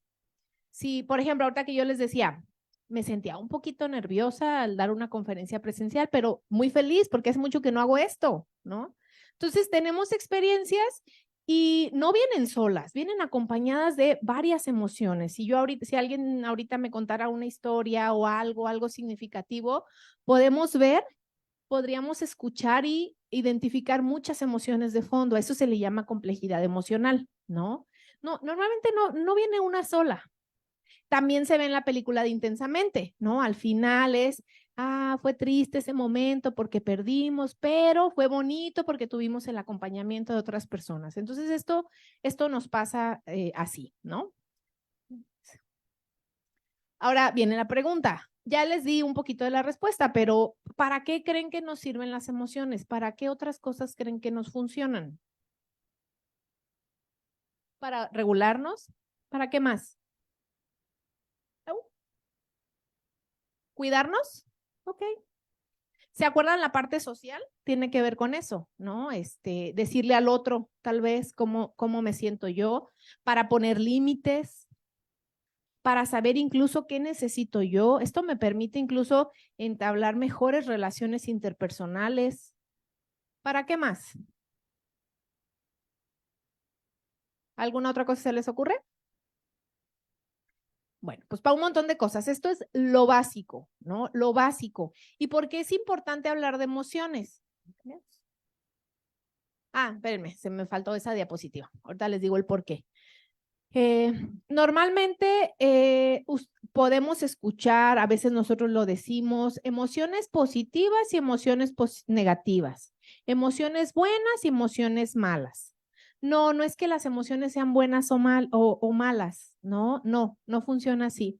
Podríamos decir que hay emociones que nos generan bienestar y hay emociones que nos generan malestar. ¿Qué las hace diferentes? El mecanismo de acción. Las emociones de malestar, enojo, miedo y otro montón, tienen una tendencia a la acción, a responder, que era lo que les decía, ¿no? Si alguien me pega, voy a responder. Si veo una araña y le tengo miedo a las arañas, voy a correr. Por años, la psicología tradicional se ha centrado en estudiar estas. El estudiar el enojo, qué pasa cuando nos enojamos. Mucho se centra en eso, ¿no? Y estas son importantes porque nos ayudan como a responder rápido, a tomar decisiones, tienen que ver con cuestiones de supervivencia, se activa el mecanismo de lucha, de huida, pero están las otras emociones, que podríamos decir que son las positivas o las que generan bienestar, que es diferente el mecanismo. Aquí es un pensamiento y acción, ¿no? Estas no vemos como, si yo estoy alegre, no voy a notar nada así como quiero golpear, quiero correr, no voy a notar esa reacción fisiológica tan intensa como en las otras, pero sí veo los beneficios a largo plazo y nos ayudan también a adaptarnos. Si vemos a alguien que normalmente está de buenas, es agradable, es alegre, pues, ¿qué va a hacer? Pues a lo mejor yo tengo ganas de que sea mi amiga o mi amigo, ¿no? Entonces, estas nos ayudan a crear ciertos recursos y aquí entran, pues, todas las que ustedes quieran, ¿no? El optimismo, la gratitud y otro montón de emociones que nos generan bienestar. Entonces, esa es la diferencia, el mecanismo de acción. ¿Qué ha hecho la psicología positiva? Centrarnos en lo positivo, no solo en lo negativo, es ok, ¿y cómo hago yo para sentirme bien? ¿No? ¿Qué puedo hacer yo? ¿No? Entonces, esta parte también es importante. Listo. Y aquí, no, eso ya lo dije. Yo quiero que piensen, es un pequeño ejercicio. Si lo quieren anotar, anotarlo, pero también nos tomamos un minuto, ay, ya va a ser la una, un minutito, para que piensen. Piensen una ocasión en que una emoción negativa lo salvó de algo, ¿no? Piensen una ocasión en que una emoción positiva les ayudó para algo, ¿no? Piénsenlo y ahorita, si alguien nos quiere compartir, pues lo escuchamos, ¿no? Échenle.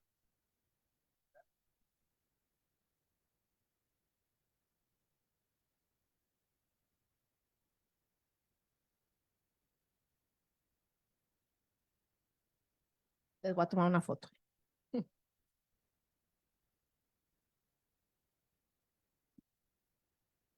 ¿Mande? No te escucho. Ah,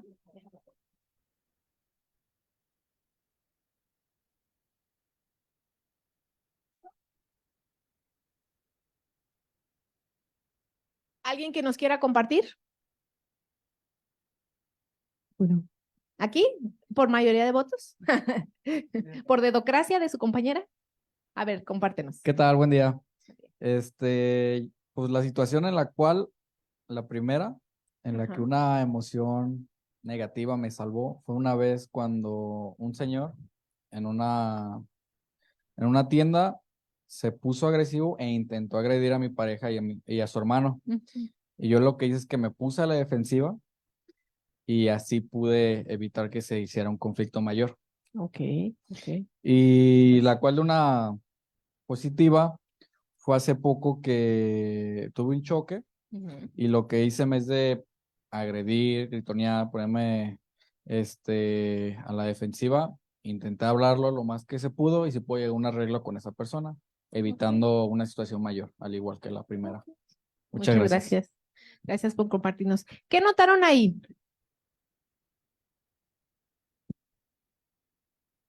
Bueno, justamente de lo que hablábamos, ¿no? El enojo ahí fue adaptativo. Oye, me estás agrediendo, ¿no? No lo dijo con esas palabras, pero al defenderse, evitó que lo agredieran, ¿no? Y también piensen algunas veces en una emoción positiva, la gratitud, el optimismo, no sé, otro montón de emociones que también nos pueden ayudar. Y esto es importante porque justamente es resaltar la función de la emoción. Más allá de si es buena, si es mala, si se siente bonito, si se siente incómodo, porque habrá muchas que no se van a sentir bonito, estar triste. Se siente muy feo y a veces hacemos un montón de cosas para evitar sentir, por ejemplo, la tristeza. Nos aterra, ¿no? Entonces, pero a veces es la única forma que tenemos para atravesar el dolor. Si tuvimos una pérdida, no hay otra opción, no hay forma, ¿no? Entonces, piénselo así, no es que sean buenas o malas, más bien es en cuestiones, pues de la situación que estamos viviendo, ¿no? Y a veces cuando logras reconocer qué estoy sintiendo, algo se acomoda. Pareciera magia, ¿no? Yo recuerdo una vez, miedo, se activó el miedo, pero en un inicio no sabía que era miedo. Tuve muchas pérdidas, falleció una hermana, unas amigas, me dejaron de hablar y bueno, fue una época como un poquito difícil. Y después tuve un pleito con una de mis mejores amigas y yo sentí horrible, ¿no? Fue como, ¡ay! Y estaba preparando justamente una charla para dar, tenía poquito de egresada y entonces fue, ah, caray, ¿esto que estoy sintiendo qué es? Pues es miedo. O sea, he perdido tantas personas que claro que ahorita me peleo con mi amiga y me aterra perder otra persona en mi vida, ¿no? Entonces, cuando le pude poner ese nombre, hagan de cuenta que la emoción se fue, ¿no? Yo por eso digo, a veces esto parece magia, a veces solo necesitamos nombrarla, escuchar qué nos tiene que decir, validarla, no pelearnos con ella. Y cuando hacemos este proceso, en algún momento se va, porque ya hizo su función, ¿no? Entonces, es lo que tenemos que empezar a hacer con nuestras emociones, porque luego la evitación experiencial es como la raíz, la causa de muchos trastornos, ¿no? Tratando de evitar el malestar, yo evito y evito. Ya tenemos que acabar, ¿verdad? Bueno, rápido nada más. ¿Creen que esto tiene un componente cultural? Bueno, acá dicen que no, aquí dicen que sí. Sí, esto tiene un componente cultural. Culturalmente a las mujeres se nos validan ciertas emociones y a los hombres se validan otras, ¿no? Y para esto quiero hacer un pequeño ejercicio. Vamos a gritar todos de miedo. ¿Les late? ¿No les da vergüenza? Bueno, vamos a hacerlo 3 veces para pequeño cierre. A ver, yo les cuento y todos gritan de miedo, ¿sale? 1, 2, 3. ¿Qué les dije yo? Los ingenieros son todo un caso, ¿eh? No expresan emociones. No, vamos a hacerlo otra vez. 1, 2, 3. Ahí va, ¿no? Fíjense la dificultad para la expresión emocional, ¿eh? Nada más ahí, váyanla anotando. Ok, ahora vamos a hacer el mismo grito, pero lo vamos a hacer separado. Primero las mujeres y luego los hombres. ¿Sale? Si se quieren poner de pie, pónganse de pie, así como para que, ¿no? Para que les salga el grito de miedo. Primero las mujeres. 1, 2, 3. Ahí estás, mira, hasta yo grité, ¿no? Ahora los hombres.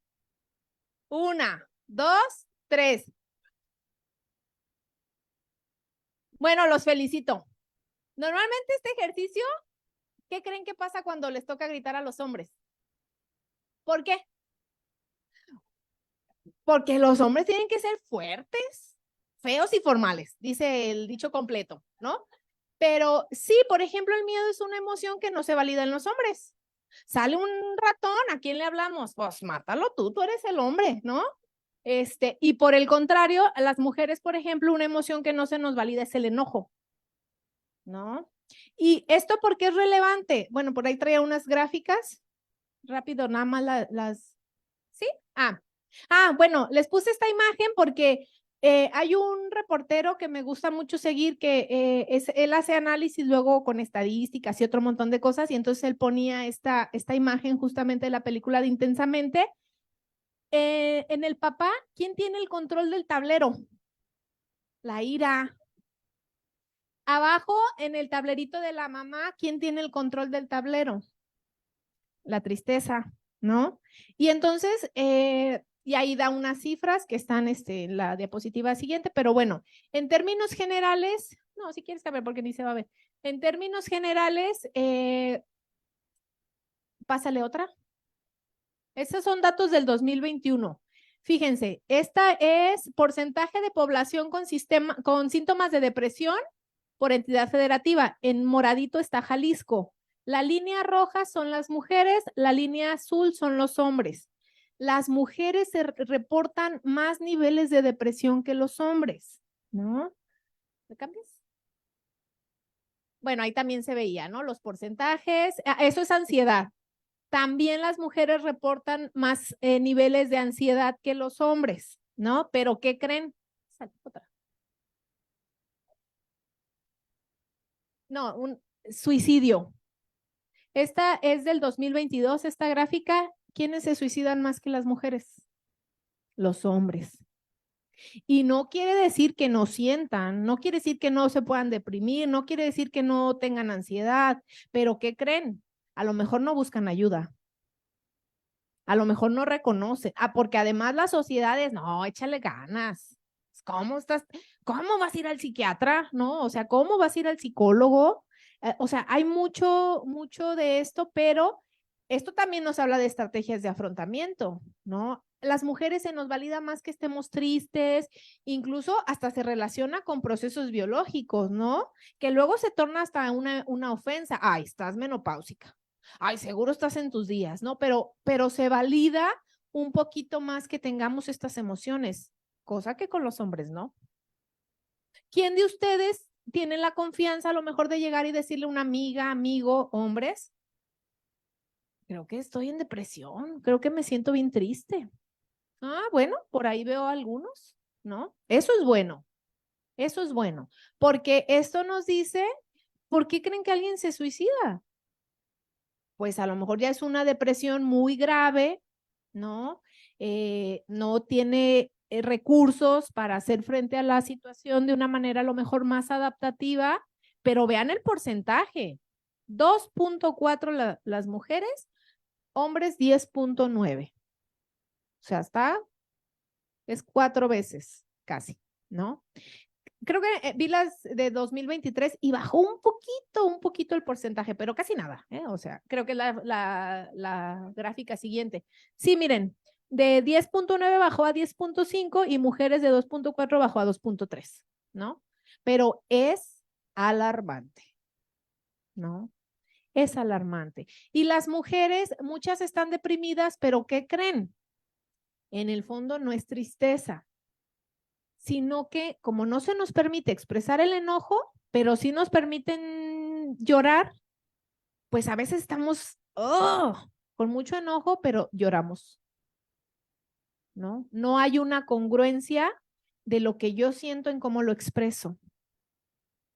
Yo me río, me acaba de decir mi terapeuta. Cuando vas a decir algo que te enoja mucho, siempre te ríes poquito. Y yo, ¿no? Porque socialmente a lo mejor no se nos valida que lleguemos y estoy enojada por esto, porque a veces nuestros padres, parejas nos violentan terriblemente, ¿no? Y entonces yo mejor no expreso el enojo, ¿no? Por ejemplo, algo que fue para mí muy significativo cuando era estudiante de psicología, pues ya saben, todos los test no los aplicamos, ¿no? Pues para aprender a aplicarlos, a calificarlos. Y hubo un test de la ira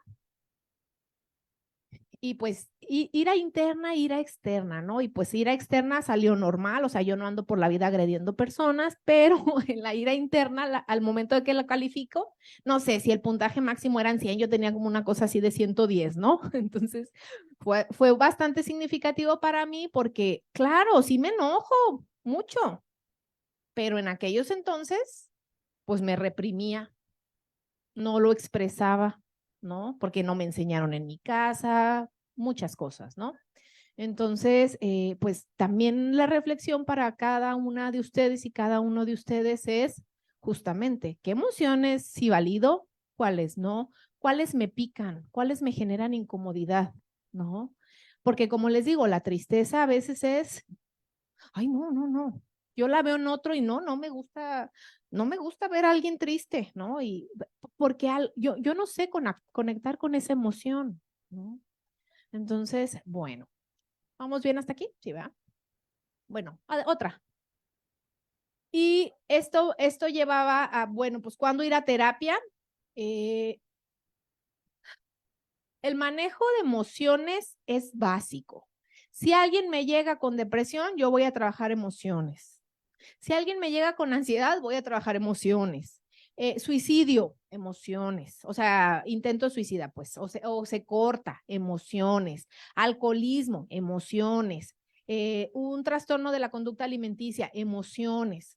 Entonces, si se fijan, es la base de un montón de cosas.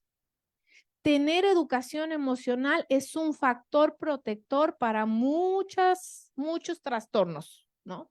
Es la base. Entonces, ¿cuándo ir a terapia? Para empezar, ya se dieron cuenta si son o no analfabetas emocionales, si quieren aprender. Cuando hay alguna dificultad, sobre todo, el ambiente me demanda algo y yo no estoy pudiendo responder de manera adecuada. Empiezo una nueva relación y mi pareja me dice, es que no te comunicas, ¿no? Y, pues, no sé cómo. Entonces, momento de ir a terapia, aprender a poner límites, aprender a decir no, aprender asertividad, estrés, por ejemplo, también, ¿no? Educativo, o sea, por la escuela, emociones, ¿no? Que eso pasa mucho. Ah, y déjenme les digo, hace poquito estaba leyendo un artículo que dice que los estudiantes de universidad pública tenemos más niveles de depresión que los de universidad privada, ¿no? Y confirmo, ¿no? Entonces, sí, o sea, es diferente estudiar en una universidad pública donde a lo mejor muchos de ustedes o de nosotros tuvimos que trabajar, estudiar, la exigencia es más. Yo doy clase en una universidad privada, no les voy a decir en cuál, pero yo luego digo, caray, no saben ni, no tienen comprensión lectora, ¿no? Y entonces, no digan que yo dije esto, si dicen, yo lo voy a negar. Entonces, sí, el nivel, la exigencia de una institución pública es mayor, ¿no? Y entonces, a veces no tenemos estrategias para todo esto, no tenemos recursos, o los que tenemos no nos funcionan ya, también pasa eso, ¿no? Queremos resolver todo de una misma manera, pero a veces la vida nos va poniendo en diferentes situaciones y esto ya no se puede resolver así, ¿no? Drogadicciones, alcoholismo, todo, la base es educación emocional. Gestión emocional. ¿Qué hago con las emociones que me incomodan? ¿No? Ahorita una chica que estoy tratando por abuso de alcohol, ella siente un poquito de incomodidad con su pareja y entonces ya valió. Como ya valió, va y se alcoholiza. Pero el ya valió no está siendo capaz de tolerar ese malestar. Y entonces buscamos cosas que nos quiten el malestar. Llámese cigarro, un montón de... Todos buscamos evadir el malestar de alguna forma en menor o mayor medida. Y esto también tiene una función adaptativa, pero llega el punto en que, pues no, si yo evado cada enojo con alcohol, pues va a acabar mal, ¿no? Pero bueno, creo que de mi parte es todo. No sé si hay alguna duda, queja, sugerencia. Es momento de... Sí. ¿Alguien tiene alguna pregunta?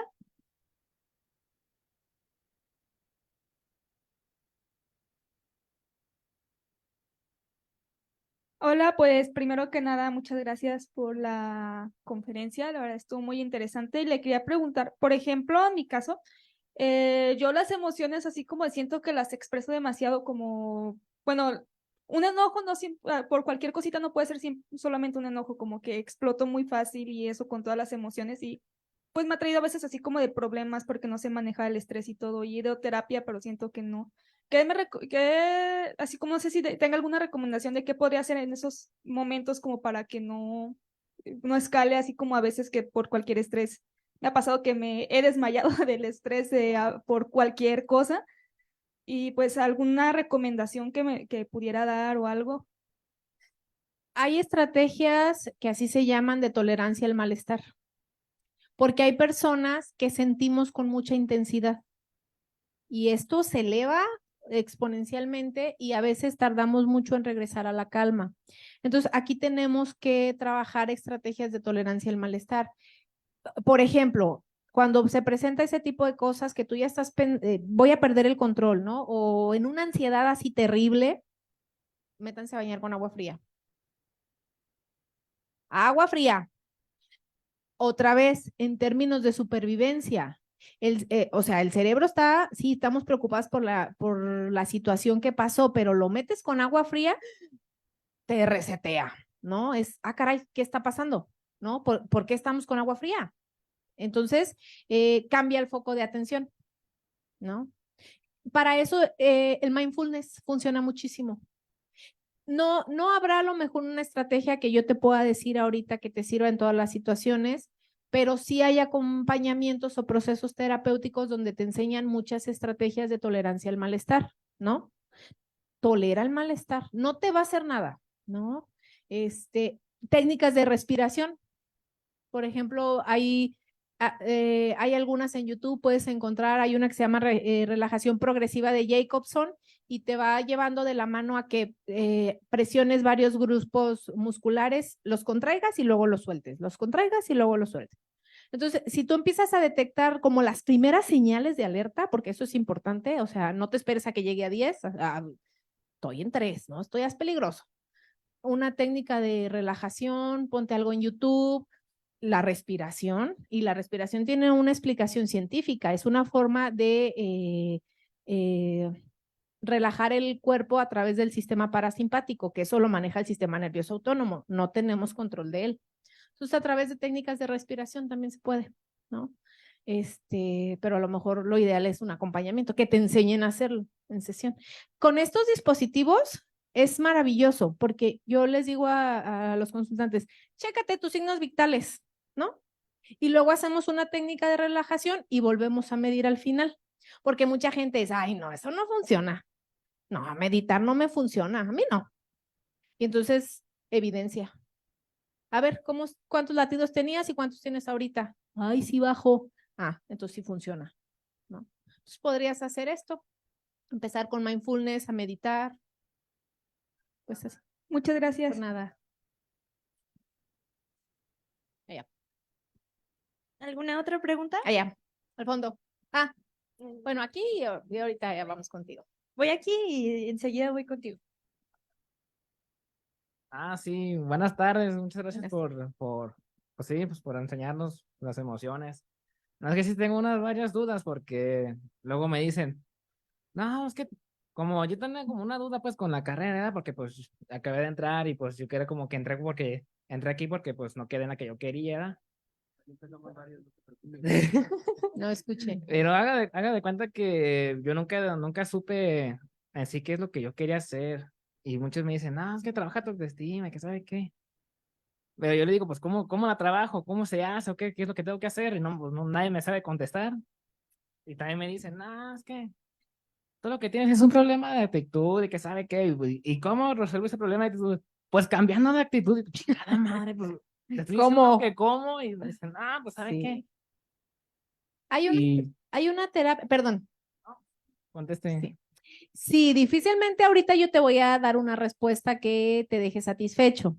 Pero sí hay terapias que te pueden ayudar. Por ejemplo, está la terapia de aceptación y compromiso, que esta te dice que toda la vida en la vida hay malestar.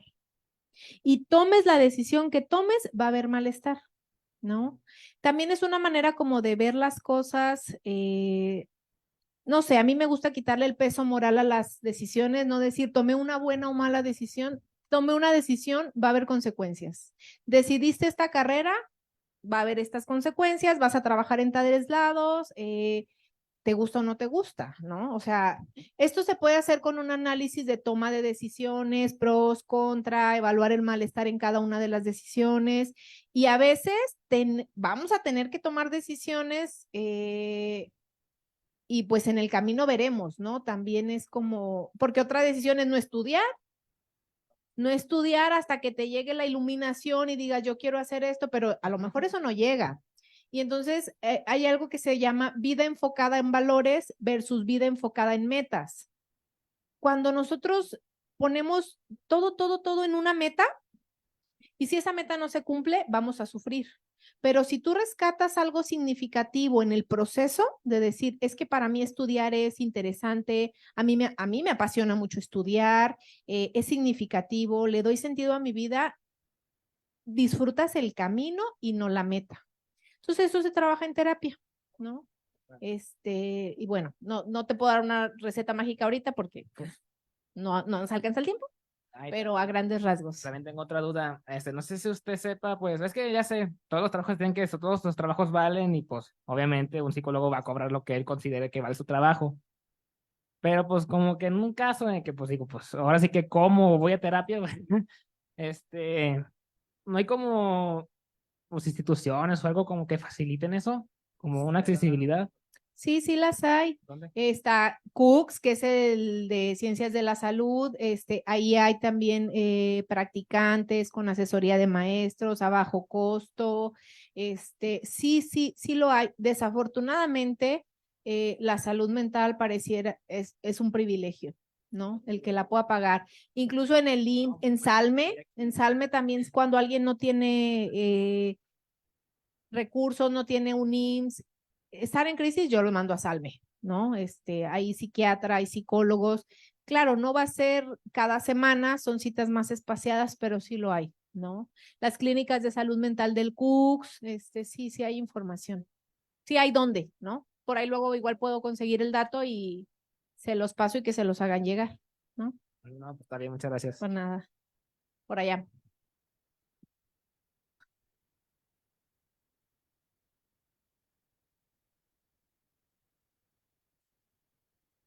Hola, buenas tardes. Buenas tardes. Mi pregunta va más que nada en torno a las personas que a veces tendemos a darnos de alta propia del psicólogo. ¿Cómo podemos prevenir este tipo de comportamiento? ¿Qué? ¿Que te des de alta? Tú propio, tú mismo te das de alta. Y al rato estás regresando con con el psicólogo, con el terapeuta, con la cola entre las patas. ¿Qué les dije ahorita? Tomamos decisiones, hay consecuencias. Puedes hacer un análisis, dejo terapia, ¿cuáles van a ser las consecuencias? Sigo en terapia, ¿cuáles van a ser las consecuencias? Algo también que hacemos mucho es, ¿cuál es tu objetivo general? ¿No? Por decir, tengo problemas con mi mamá y por eso voy a terapia. Bueno, si esto no se ha resuelto, dejar terapia te aleja o te acerca de ese objetivo. Pues te aleja, ¿no? Pero también entra la autocompasión, ser compasivos con nuestros procesos. A lo mejor en ese momento ya no lo puedes pagar, a lo mejor en ese momento ya sientes que tienes las estrategias necesarias para hacer frente y se vale. Nosotros lo tenemos como esto es parte del proceso, va a pasar. Y tampoco la idea, no esperamos que vivan en terapia. No todo es de terapia. A veces llegan personas y bueno, tuviste una pérdida, es esperable y normal que te sientas así. No, eso no se requiere terapia. Y entonces nos va a pasar muchas veces esto. Adquieres las estrategias que necesitabas para una situación específica y pues ya te vas, ¿no? Pero luego la vida te pone otra circunstancia y dices, caray, aquí ya no sé qué hacer y regreso. Y esto es parte del proceso, o sea, tampoco es nada malo, vaya, ¿no? O sea, tampoco, y uno a veces sí dice, caray, pues le faltaban varias sesiones, pero bueno, ¿no? En su salud lo hallará, ya regresará luego, ¿no? No sé, ¿respondo? Ok, pero sí, la autocompasión, ¿no? yo venía 6 meses de un proceso de nutricional y me acabo de dar de alta. Ya le dije a la nutrióloga, te veo en enero. Ahorita, pan de muerto, viene Navidad, se vale, o sea, no pasa nada. Tampoco tenemos que ser los pacientes perfectos. Hay rasgos obsesivos, ¿no? Tengo que ir a todas mis sesiones y no puedo faltar. No, esto es parte del proceso. Listo.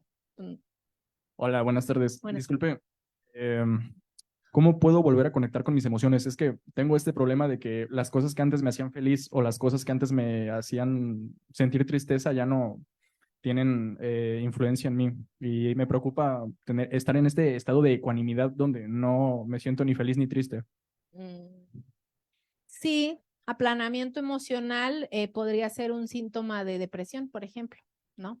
No digo que la tengas, También entender que a lo mejor has cambiado como ser humano y lo que antes te hacía feliz ya no te hace feliz ahora. Y también es explorar, ensayo y error. Bueno, antes jugaba fútbol y ya no me gusta. Hoy intento jugar otro deporte o hacer otro deporte y vas viendo, esto sí me gustó, no me gustó. Iba a decir algo y se me fue. Sí, este ensayo y error. Si tú ya notas que hagas lo que hagas, no tienes bienestar, pues sí, foquitos rojos, ¿no? O sea, sí está ese aplanamiento, pero ensayo y error.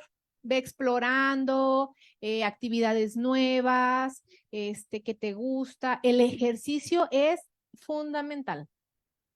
No sé, o sea, que hagas ejercicio te da bienestar en automático. Se liberan endorfinas y todo, ¿no? Entonces, más bien, a lo mejor, otra vez lo que les decía hace rato, no siempre tenemos que estar en una felicidad excesiva, ¿no? Pues sí, no sé, ¿respondo? Sí. Muchísimas gracias. Sí. Bueno. Buenas tardes. Listo. Bueno, Pues creo que muchísimas ya. gracias, doctora. Le agradecemos mucho su ponencia y que haya resuelto varias dudas. Muchas gracias. No, pues yo gracias. Miren, se me fueron los nervios.